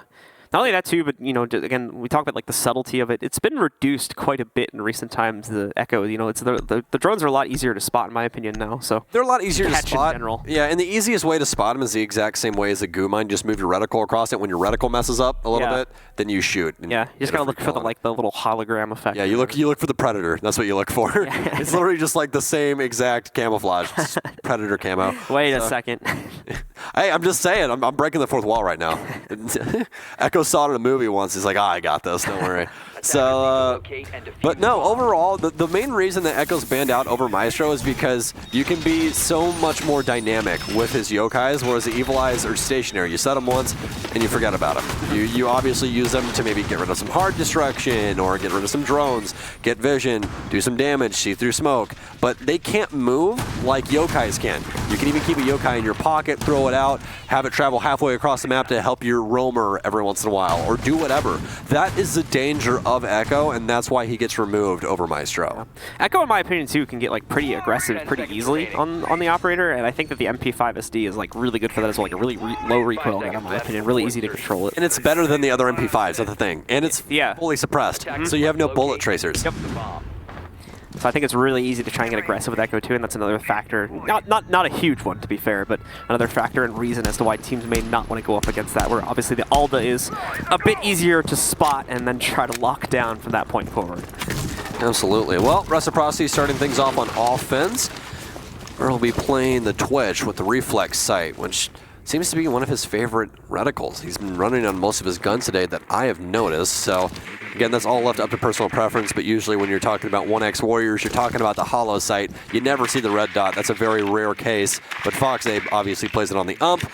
Rest of the squad usually running the ACOGs or the hollows like we see on Nyx. Gonna get a drone stolen though from the Mozzie, making droning just a little bit more difficult, but Neo's going to tag and bag that, start rotating it towards blue to give them a little bit of assistance. Retron's going to continue to swing forward with his drone, just clearing out that first floor defense that's been, well, not set up at this point by Wildcard, who seems to be holding things pretty passively. Pretty much zero roam presence on either first or second floor. They're looking to control just the basement and the basement in its entirety. So Reciprocity is going to be able to very quickly, after just about a minute of that top and first floor clear, take control of the rest of their avenues here. Laxing, of course, will take a little bit of fall damage from that run out right there. Nothing really to remark upon, though. It doesn't affect the long-term flexibility of his playstyle or anything like that, so. That's scary. There's the tape. Rep. Yep, you heard the tape, you get worried. Fox trying to get this hatch open for red. He's got to worry about the angle from inside of there as well, as he's trying to get the last little bit. Should take about half a tank on that hatch. Get it to pop now. They have blue control though. Reciprocity is on site. They have some Goyo shields to worry about. A very awkwardly set one right next to the wall that they actually want to prioritize. This could get very weird for them. They need to pop it. They just did, so now they have access to the wall. But that delays even more time. So to be completely honest, a very smart setup from Wildcard. Trying to keep watch here as he pulls the drone out to roam through the rest of security. Laxing doing the same as he'll actually try to preset one up where the big LCD TV normally is. Wall's going to be opened up by Retro. Not too much of a problem with that. Second also should be open, completely uninterrupted. But at the same time, Neofighter is going to catch the first player from Reciprocity as Vert is caught. And now Neo going to try to push this a little bit further. He's got to be careful around the beepers, of course. That'll make noise if he crosses them. So he ends up bypassing that, going all the way upstairs, shooting out the hatch, giving him a bit more room to play through. Now he's going to have to be careful, as unless they move, there is another player from Reciprocity right below that. So has to watch his back as he walks by. He's already passed it though. First plant attempt now coming in from Retro, and it is going to successfully get onto the ground. Neofighter though, completing the flank, walks up, catches one player blue stairs before Laxing trades it back. Fox A's still alive. He's got a partially breached hatch, and they don't even realize it either. Bit of messy work, but hey, it's giving him the angle he needs for the kill on Diesel. And most importantly, it's keeping Laxing out of a pressure situation. Fox A does go down though as Ethan rotates back up, and now Laxing sits alone in the inside of security. He's got a good plant position, a lot of room to work with here, but the problem is he has to worry about multiple angles, and that's where the fight gets a lot harder. He'll fall back into the dirt tunnel, gets well away from the, oh my goodness, two Nitro cells going off, swings in to get the first one. Now more sitting in front of him though, and ultimately Dirtpay is going to be able to push up to his face and take him down. There's a little bit of response from that last round on the final map as well, and Wildcard pull off the retake just barely against Laxing to take round number 1. Put him in the bag. Put him in the bag. Good flank watch, though. It just seemed that Fox completely forgot that the hatch was open above him, which is completely justifiable overall. There's a lot of stuff that was going on in that last instance, and the last thing he thought was that he's going to get shot from above. But obviously, if he would have worried about that, more than likely would have gotten that kill. Reciprocity would have had a clean first round, but still got the plant down. Just, it's going to be all in vain for the time being. Pretty good hold from Wildcard. They really didn't even focus on holding down blue, which is something that we saw them do yesterday. Overall, I would say that the Goyo was the thing that surprised me the most in how they utilized that shield there to deny more time so that they couldn't get the wall opened immediately. Because if you only have bullets, you have to jump it and then shoot it and then try and run out of the fire fast enough so it doesn't kill you if you have nothing to get rid of that shield. So that sucks, to be completely honest with you. That setup is so troll. I'm just gonna be blunt. And it works out well in this instance for Wildcard. It really does. Gets them back into the game with stunning fashion here too. Rex seemed like they had a great post-plant setup in order to stop that. Just a few things that were left unchecked, and unfortunately they were kind of unleashed in the retake itself. So Wildcard quick thinking on their feet. Good rap specifically, I think, from Ethan was the player to get the job done, specifically to take out Fox A up on top above the hatch. Still pose a pretty massive threat to Rec before the round came to a close. Attackers objective is to locate a bomb. Well, upstairs now, so the offense is going to have to try and fight with these eastern walls here on square. That's the traditional way of taking this site. You want to have some presence on the northern windows, make sure that nobody can hop out, so you're more than likely going to play ATM, or you're going to play on the western rappel, making sure nobody can get in lobby to shoot your friends. Never want that to happen. So the rest of the utility-based operators more than likely going to be seen inside of square. It's going to be Retro, more than likely Fox A, a couple of people to be able to try and assist as they try and get those walls open. You need that northern rappel, though, avert to make sure that nobody can bandit trick or anything of the sort. But as you guys can see, Wildcard, not too worried about that. They don't have a single operator that actually is going to deny any walls, which is actually surprising because obviously Thatcher isn't in play. Got Laxing holding the upstairs hallways. Oh no! And they know that they got some serious damage off of the first volley of shots. Vert takes him out with an impact charge just to finish him off. You don't see that happen too often, but it's oh so satisfying when it does. So Emeren, unfortunately, will be first to die once again here for Wildcard. Located by attackers. So far for Reciprocity working out pretty well. Wildcard, though, on the other hand, Emeren getting picked early by that lifeline. Ethan finally gets their trade. It's going to be on to Nyx, though. It's going to be the Ashe players, so definitely not the most equal thing, but as equal as you can get. You'd much rather have more guns on site in this instance rather than having an Ashe still be alive. So they're going to get both panels now, obviously, because Wildcard does not have any wall denial in their lineup. So only possible saving grace that they could have had was impact, and that was supposed to be Emeren's job, but obviously he has left us for the time being. See a smoke in sight of meeting as they're droning out the rest of the site. Reciprocity still has plenty of time to get this attack off. 1 minute and 5 seconds remain. Laxing going to move over towards another rappel angle here into the halls to start giving more room to the rest of his team to play for the take itself. He'll be utility support from this rappel window. Rest of the team going to move in normally. Drone moving in. Oh, getting a lot of good intel right now. That's at least 2 players' positions compromised. A third in a moment going to be found out here as well. So Rec has all the info they need to pull off this execute. There's only 1 player that might be unaccounted for right now. They've got a good idea as to where the rest are playing from. And here comes the execute. Vert moves in, finds Diesel. Rest of them going to try and get the plant. Vert catches the flank from Ethan, coming back up the box stairs, and is now going to execute the player in back behind the couch as well. Great plays here from Vert. He's on a quad right now, could very well get the ace, as all that's left is Neo rotating back up the main stairs. Oh, Neo needs all the assistance in the world and info. Post plant stuck on main stairs. Can't find too much, pre-firing all the punch holes that they had made. Another stun pours in, but he's much, much worse than dead at this point in time. Trying to take these gunfights, pre-fires towards stock, and a mag dump here, and eventually Fox re-peaks after he knows that last bullet has left the magazine. Team Reciprocity finding their first offensive round. Stole the ace, how mean. How rude. You're supposed to give it to him, Fox. What are you doing? Yeah, be a good teammate. Just stay in the back there, let him peek it. And then if he dies, just trade it. Yeah, I think that the main issue though is Wildcard was just face checking way too much, and they continuously got picked. Reciprocity was taking a while to work their way into sight. They finally opened the walls with a minute remaining, but that doesn't mean that it's good, well, and over for the defense. You can still play executive and meeting pretty safely and be able to try and stop a plant. Only issue was though they kind of overflowed into E3 and got decimated. The other problem too, drones from Rec, especially like after they got the wall, just rolled right through the site and got info on everybody that was holding the site. So Rec had every idea that what was coming. I'm pretty sure they even knew that flank was coming through Skylight Stairs as well. Because, like I said, Vert was really on point with that stuff in that round. Just immediately flung over to catch it the second it happened. So. Yeah, very troublesome for Wildcard, though. But again, it's 1-1 right now. Don't have to be too worried about it. They're able to try and adjust some things going into this next round here.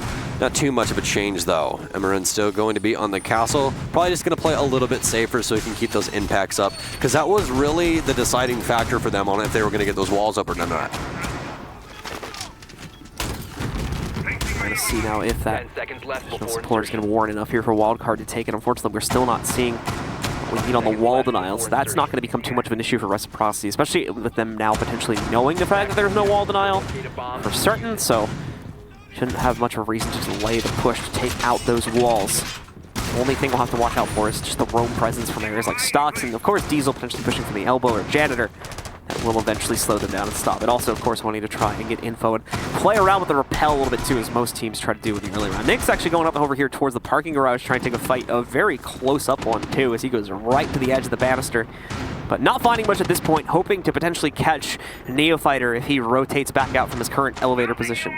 Reciprocity's done a fantastic job of slicing up this site. They did it last round as well, just waiting for people to try and rotate through E3, and also getting pressure on these walls, especially with the Vert on that northern rappel. Again, they're checking all the boxes, and this time it seems that they're even doing it faster. Very smart rappel here from Laxing, able to get an even tighter angle in towards that wall, so obviously that will be the priority. The wall to the north, so they can assist as much as possible while the Thermite of Retro gets that open. Not only is he going to be able to get that open, but he's going to be able to get a good amount of damage off an Emerin, which is going to cause dock stims to be used onto him. So that's at least 2 out of 3 of the charges gone now from the dock, and maybe one more. Can we get the expanded view for just a sec to see if he's got any left? Yeah, so one more charge left there on the dock for Neo that he can use later on in the round here. Still all 3 smoke charges to try and deploy too, of course, as you might expect, since there really hasn't been any pressure on that smoke.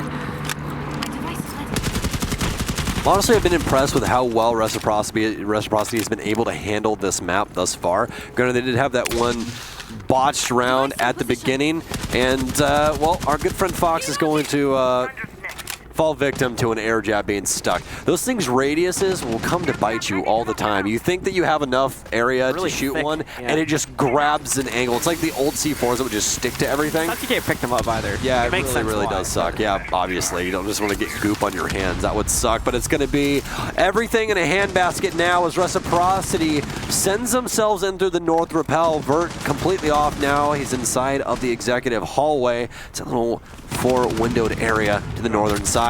Picks up one, but immediately traded is Derp. Vert's going to clean him up, and he gets another. Neo's not even aware of the situation. Vert is just running roughshod over this entire thing. Another headshot that makes 3 in a row for him. He knows that one's inside of paper, but he gets shut down by Ethan on the flank. It's left up to Fox and Lax. Fox is the only one in the building right now, though. Lax is still on rappel on the northern side. They need to get this diffuser, and they need to get it now. I'm actually really surprised that Rec is struggling as much with this as they are, because this is literally the same exact setup from Wildcard that they had in the previous round. Everybody's in the same exact position that they were on the execute there. So in theory, this should have just been, you know, repeating the same exact thing, but it's not been the case. Laxing alone, even if he gets this kill down here, which he won't, he was not going to have time to run back up and get the second one anyway. So Wildcard exercising control, but not changing a thing.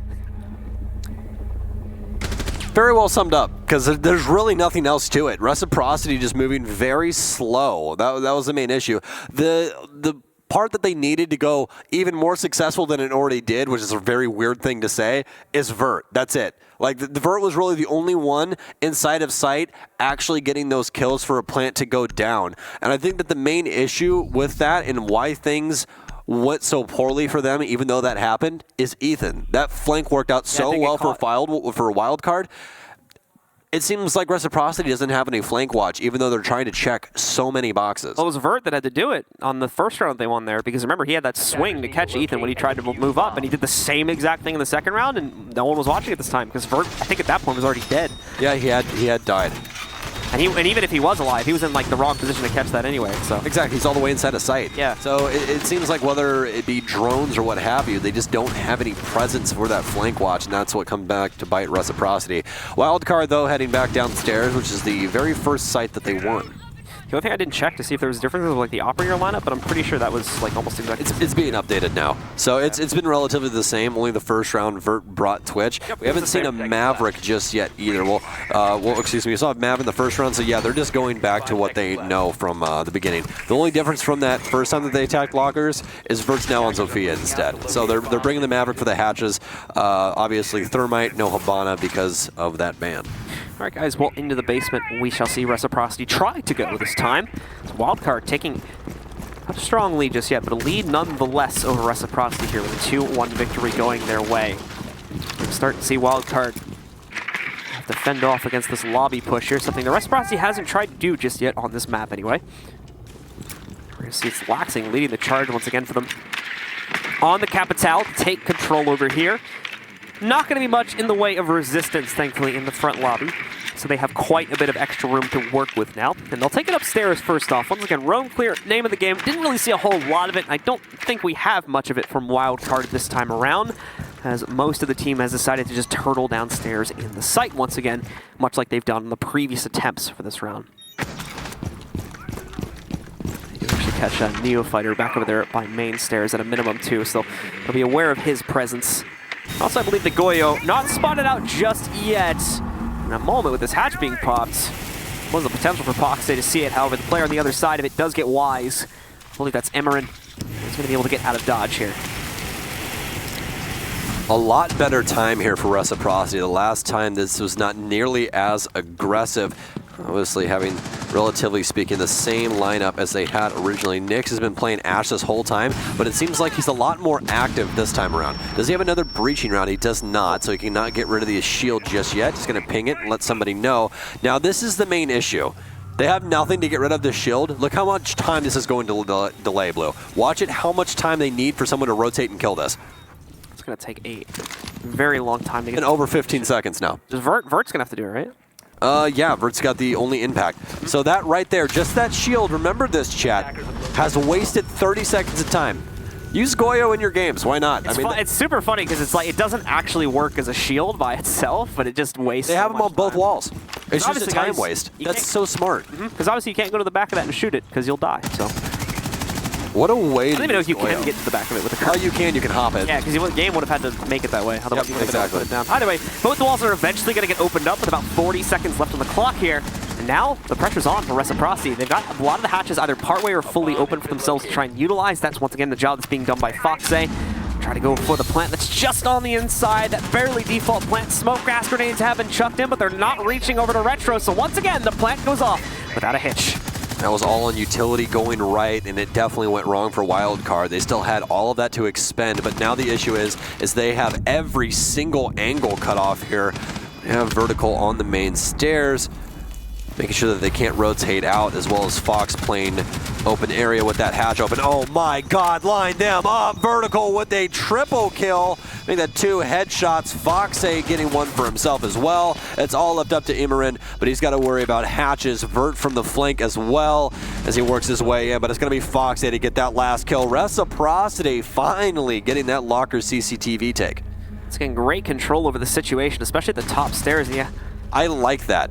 What, not opening it all the way? Even though obviously the game plan was to open it and it just really didn't go the way it was, just making holes there instead, when you have red drop open, actually helps you a little bit. Granted, it really only helped him in that instance because it gives you a little bit of area to play with. So it's a bit safer against nitro cells too. Yeah, but the issue is like if somebody is defusing, you're like, oh crap, I gotta get the torch out and try to open it. And you gotta, if you can have an awkward angle. Like obviously it's better to have it open. Yeah. But still, it could assist a little bit inside of gunfights. That's about it. But like I said, it acts as a bit of a cage for nitro cells. So normally a nitro cell could obviously go all the way through and then go a little bit further to potentially catch you while you're running away. While there's that one's only going to go against that wall, so you can run away a lot easier. Protect your bombs from being I definitely agree. attackers. Well, all right. Indubitably, yes. Shut up, Parker. Shut up. Into the next round we go. 2-2 tie right now between these two teams. Reciprocity finally getting revenge back there. The previous lost round that should have been theirs, in all honesty, based on the setup that was placed in front of them. They'll do much better work on that basement take, and it's looking like they'll have an attempt to try that once again here now, as Wildcard also going to go back to re-defend these basement sites. Yeah, and honestly, for Wildcard, this is a great start for them. The 2 rounds that they won, they really didn't do anything out of the ordinary. It was very straightforward. Reciprocity just didn't really handle the situations very well. And that's the one thing about Bank, especially on offense, is that you have to have a lot of things go right for you inside of your utility game to win these rounds. And the 2 rounds that obviously Ruck have lost have been practically due to utility. It hasn't really been a crazy amount of picks that Wildcard got or anything of that sort. It's really just been poor utility usage, which they can fix up quite nicely. It's just more comms, and that's about it. Let's get that early drone work being done towards the lobby, which is where we're going to see a lot of the players from Rec. Yeah, watch that drone. Yeah, I was very scared there for a second. Electricity will hurt the droney, so poor drone. Don't kill him. So Ever name your drones? Is that what we're going to call it now? We're going to call it Droney? Yeah. Oh, don't kill Droney. He's such a nice guy. Ever name your drones? Such a good lad. No. I like to name my drones. You name your drones? Yeah. What's the best name you've came up for your drone? Bob. Bob? Yeah. Pretty straightforward. I like that name. It's a good name. Why not like Christian? Christian Fancy. Bale. That's too fancy for a Nah, drone. dude, I'm going to name mine Christian Bale, dude. It's always disappearing on me. Bob never lets me down. Bob lets me down all the time, especially when he's on my team. John. All right. Anyways, getting into this round, it's the same song as dance as we saw last time. Fox is getting the hatch open for red. He's more than likely already gotten a little bit done for the other hatch. We're also going to see the top hatch popped for some reason, which probably isn't the best idea, but actually Reciprocity has shifted things in how they want to handle this. They're popping the hatch inside of E2 to drop down to E1, which is that main area with the computer cart, as well as the jail-looking bars towards the western side of the site. Just a full-on hold right now from Nyx, hoping that someone gets a bit over-aggressive, but it's not happening. In fact, Ethan's taking his good old time to reapply an ADS onto the stairs right there. I actually think he might have picked it up to run away with it and reuse it somewhere else, which would be a pretty smart shift of utility if he did do that right there. Getting plenty of info here, and it seems that Laxing... I'm not even... Oh, Yeah. okay, I understand what he's doing now. He's opening up the side of this in order to get a different angle. He's pre-firing. I was like, that floor's hard there, my friend. I don't know exactly what you're doing, but instead he's going to be opening up a new angle to watch towards the garage door. It could definitely assist them as they're going for kind of a different setup here. See some feet underneath the truck. Oh, and that's going to be the kill that you need. It's going to be a little bit of damage dealt to Derpy, but since he's a 3 armor, it's going to take quite a bit more. Derp gets Nyx. Finally, Vert's able to find the headshot, though, so we're going to trade out pretty equally, but Reciprocity now just starting to overwhelm Wildcard. It's down to the 1 versus 4. It's all Emerin all over again, but no, Retro bails into sight and gets himself a kill for good measure. Rec going for the last second, kind of shock and all take, and it works out very well for them. Once again, prompted more than likely off of good drone work, along with all that built-up utility that they had saved throughout the round.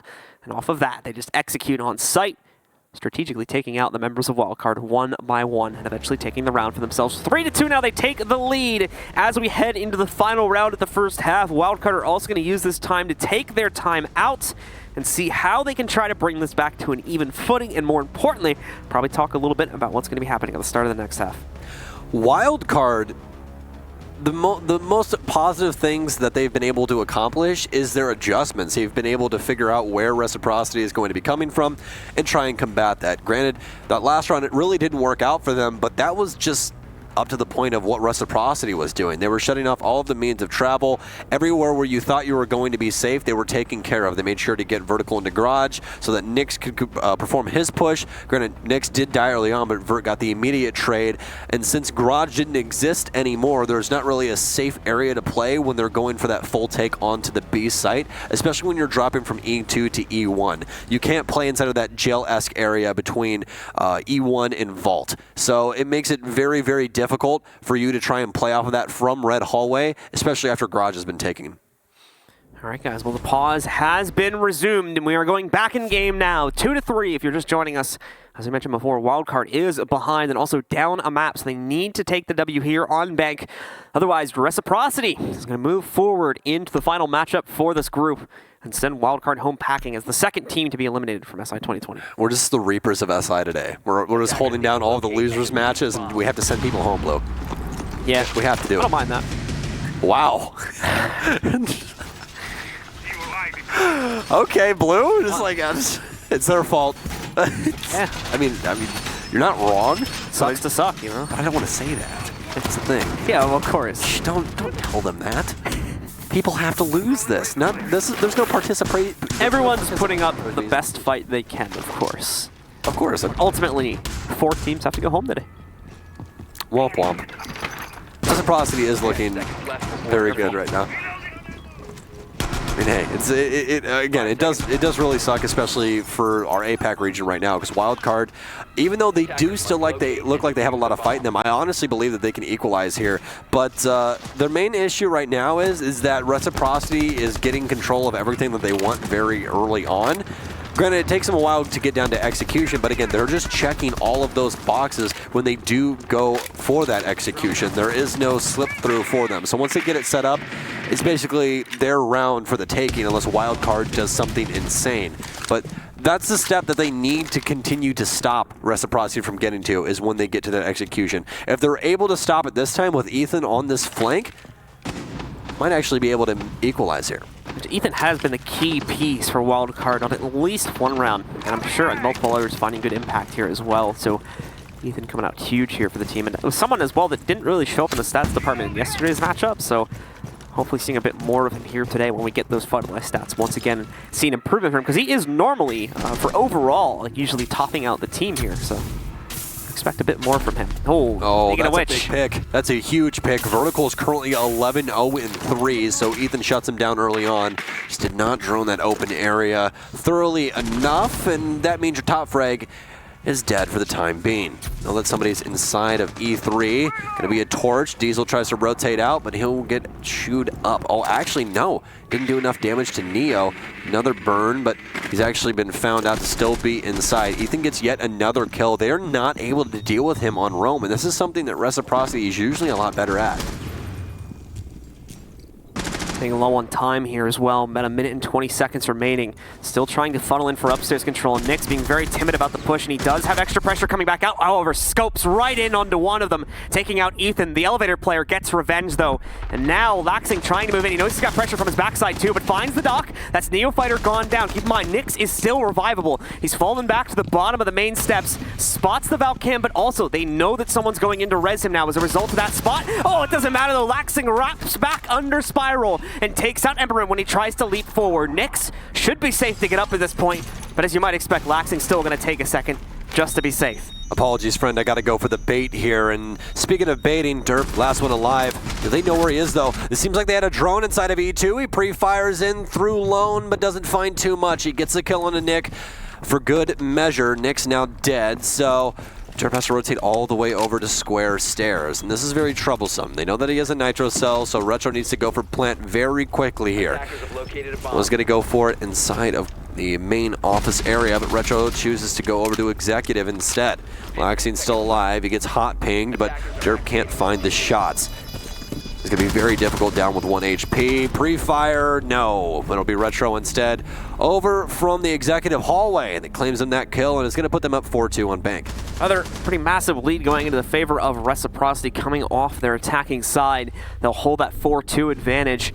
Things start out well for them on defense, but we could very quickly be looking at the same exact situation we had back on the last map.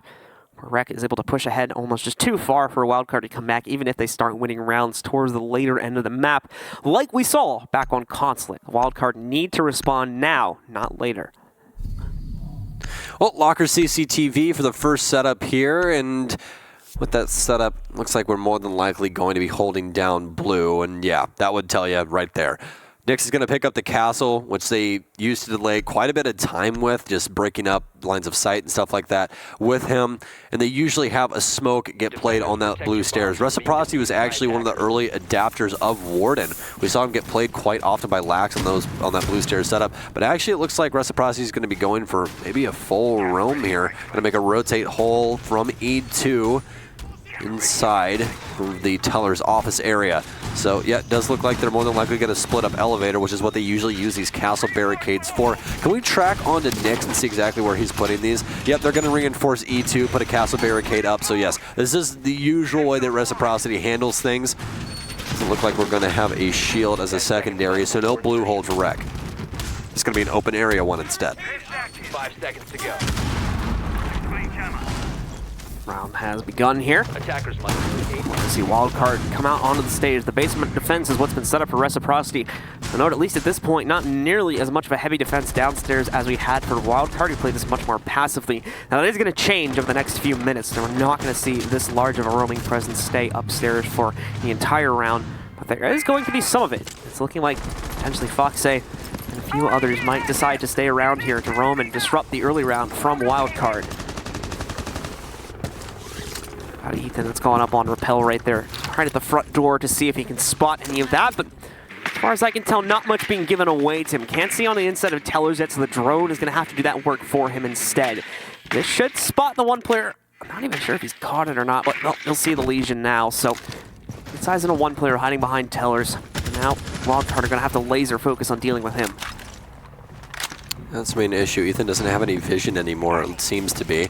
Or he has one drone destroyed, more than likely doesn't have another. You gotta watch the floor this entire time too, and hunting him down. That's the other problem, is they gotta be super slow, because they don't necessarily have a great idea as to where goo mines are placed. Yeah, and also the Mute Mozzie combo coming into play as well for Reciprocity is going to delay so much time. It's actually surprising that Wildcard doesn't just try to hit sight. They did that the first time around when they saw it was an extended roam. This time they're trying to play into it. And last time being all the way back on Consulate. So they're going to get the top hatch open for open area. This is a main area for Reciprocity to be roaming in.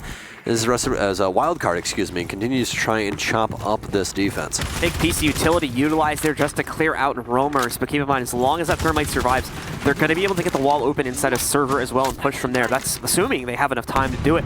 Well, once again, over halfway through the round, and not a single player has taken any damage yet. Ethan's going to start pushing himself forward. For Foxa, he's long gone, so no longer really a threat to them there. Diesel also trying to hunt players down, but no, it's Nyx wrapping up the main stairs that catches Ethan instead and safely retreats back down to the depths of the basement. Wildcard needs to pick up the pace here, only 56 seconds left, and now they're looking like they want to hit site. They're going towards blue. They'll get the hatch in the square, recognizing that the walls are soft, so they can actually gain free access with Sledge. Is that somebody on the camera? No, it's going to be a goo mine on the floor. Oh, this is more than likely going to be very surprising. Castle Barricade gets ripped open. Hot Marks in suit as well. But none of those bullets actually going to make any contact. Sledge finally opens up the single panel to go for the default plant. But the damage has already been done. Diesel slowly ticking down an HB from these toxic babes. Team Reciprocity still has the lion's share of this entire map. Wildcard starved for information. Wildcard looking a little bit timid as well here now with their capability to try and push forward, given the lack of time and the roaming presence that they are still up against, even this late into the round. The push coming in, Vert's going to cut off the first. 2 more remain for Wildcard. Neofighter will finally find a trade with only 3 seconds remaining on the clock, but it will not matter. Vert shuts down the final kill. Reciprocity takes the opening round of their defense, and with that, a stronger lead of 5-2. Well, Reciprocity did pretty good on their offensive rounds, but it seems like it's the defense where they're really going to thrive. They're throwing a lot of curveballs at Wildcard to start things off. Wildcard really not knowing how to handle these situations either. They saw the roam game.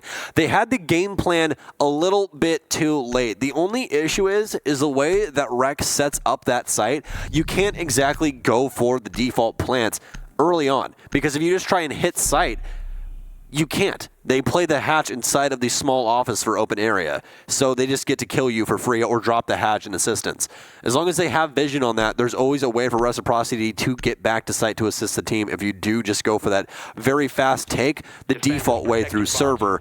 So for Wildcard on that, it really is just try and go for that top pressure to get the open, to get the open area hatch open, then possibly go for something through kitchen or something along those lines. But they went through the lobby, and that's the one area that wastes the most time on that setup from Reciprocity. They reinforce E2's walls, they put castle barricades up, they do the whole 9 yards. They even reinforce the teller's office walls. So you have to use hard destruction to get any vision at all, excuse me.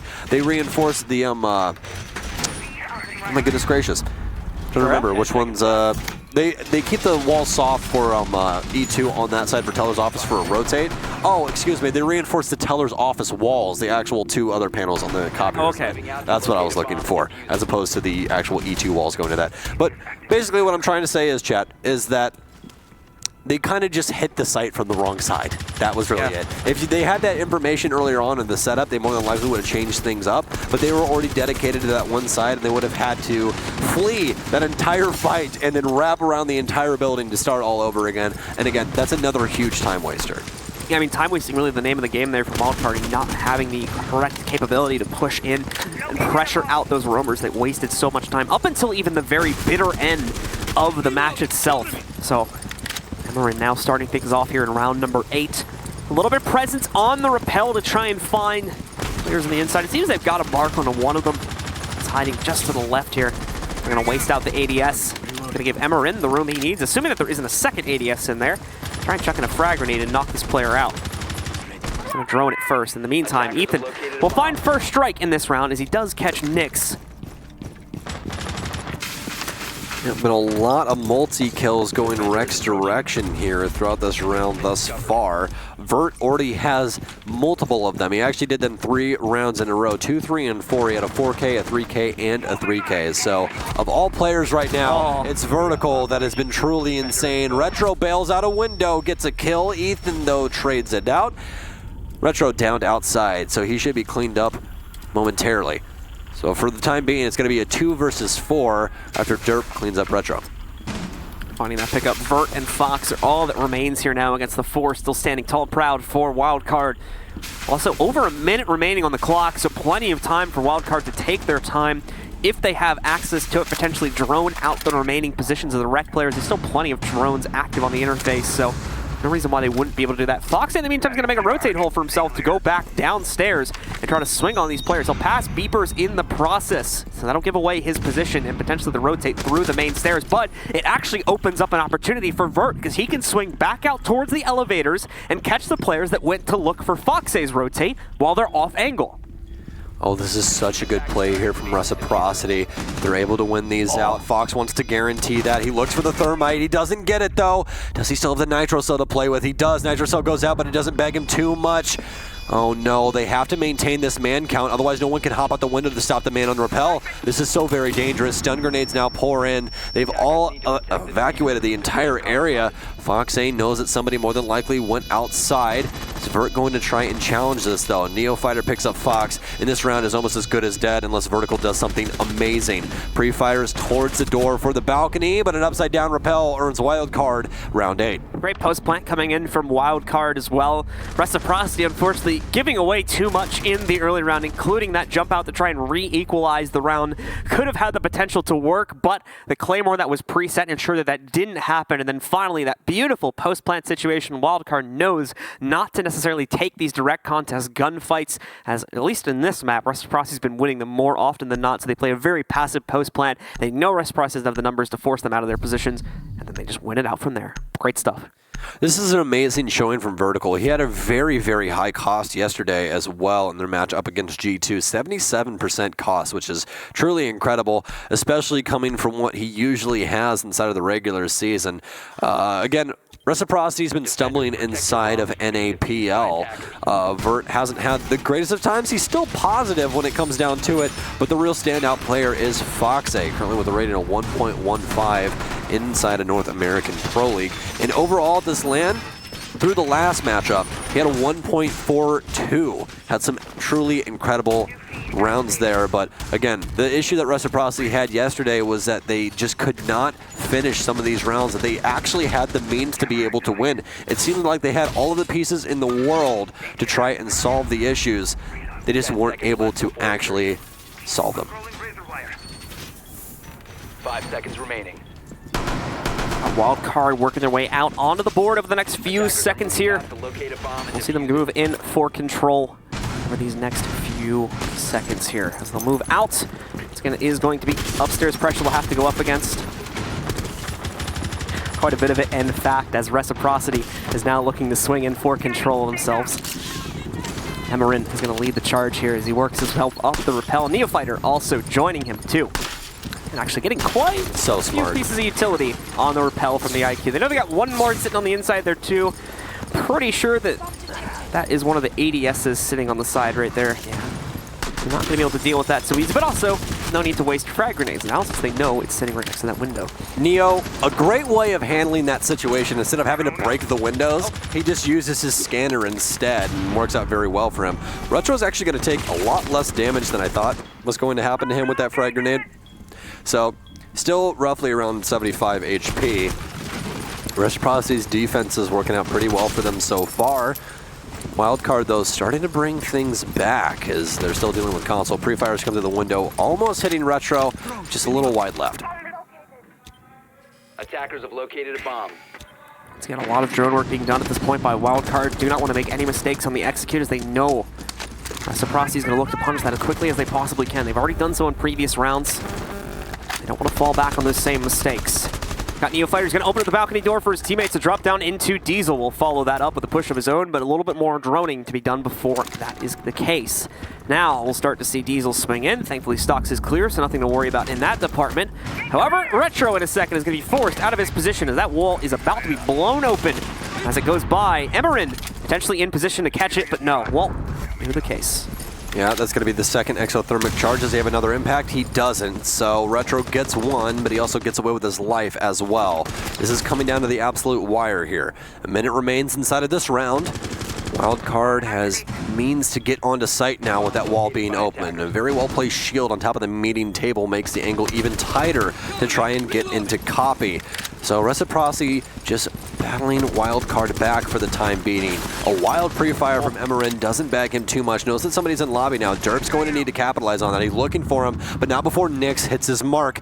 Oh no, it's actually Vert inside the lobby. He knows that somebody's ATMs though. He also has Valkyrie here as well as he sprints up the red staircase. Diesel takes down Retro. That's the castle that was inside of sight. They have the wall open. Such a long contention. No ACOG needed. Vertical rips off Diesel's head. Another one's been down in IQ as the kill feed gets filled with orange. Finally, Emerin battles back. He hasn't been able to do too much inside of these clutch situations, though. He's gotten it down quite a few times into the 1 versus 1, but he looks the wrong way. And Reciprocity on match point. Reciprocity pushing it further and further. Some beautiful shots coming out once again, man. Vert just hitting some bangers on this round, specifically that super long-range engagement that they were able to take and win out as well. I have to know his headshot percentage. I have to know it. It's got to be How many insane. kills has he got now as well, right? He has a ridiculous amount of kills. Marcio, can you do us a favor and hold your select 17, key I for would me? guess, maybe? Yeah, I believe, I want to say he's at like, I want to say like 16. Yeah, that's what I said too, like Yeah. 16, 17. I'm saying 16. I'm going 16, Scott. I'll go 17. You always got to one-up me, huh? This price is right, you. Gosh. He's 16.5. Yeah, he's 16 and a half kills. That's Yeah, he's I'm got, changing my guess. He's got 16 and 1 assist. That's what he has. Yes.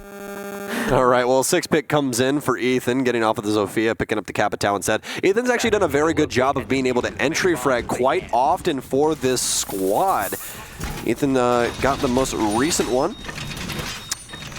And actually, she's doing that thing again. There we go. He did indeed get the most recent one. He's got 2 of their opening kills out of 4, so he's 50% on those, Derpe and Neo, bringing up the back of the pack. But the main thing right now is that Wildcard cannot shut down Vertical. He's able to get so much done with so little. Like that last round, he had no business taking that long of a gunfight to that wall, and he still just removes the head of Thermite.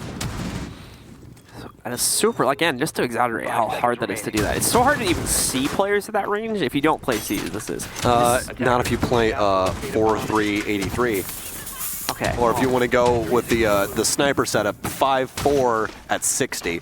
I can never understand fudging with my resolution that much. I'm happy at 1080. Dude, I completely understand. 1080. I say I don't understand. I say it in a very joking manner. I completely understand why people do it. It's just, it's not for me. I've recently went to the dark side and played 4-3.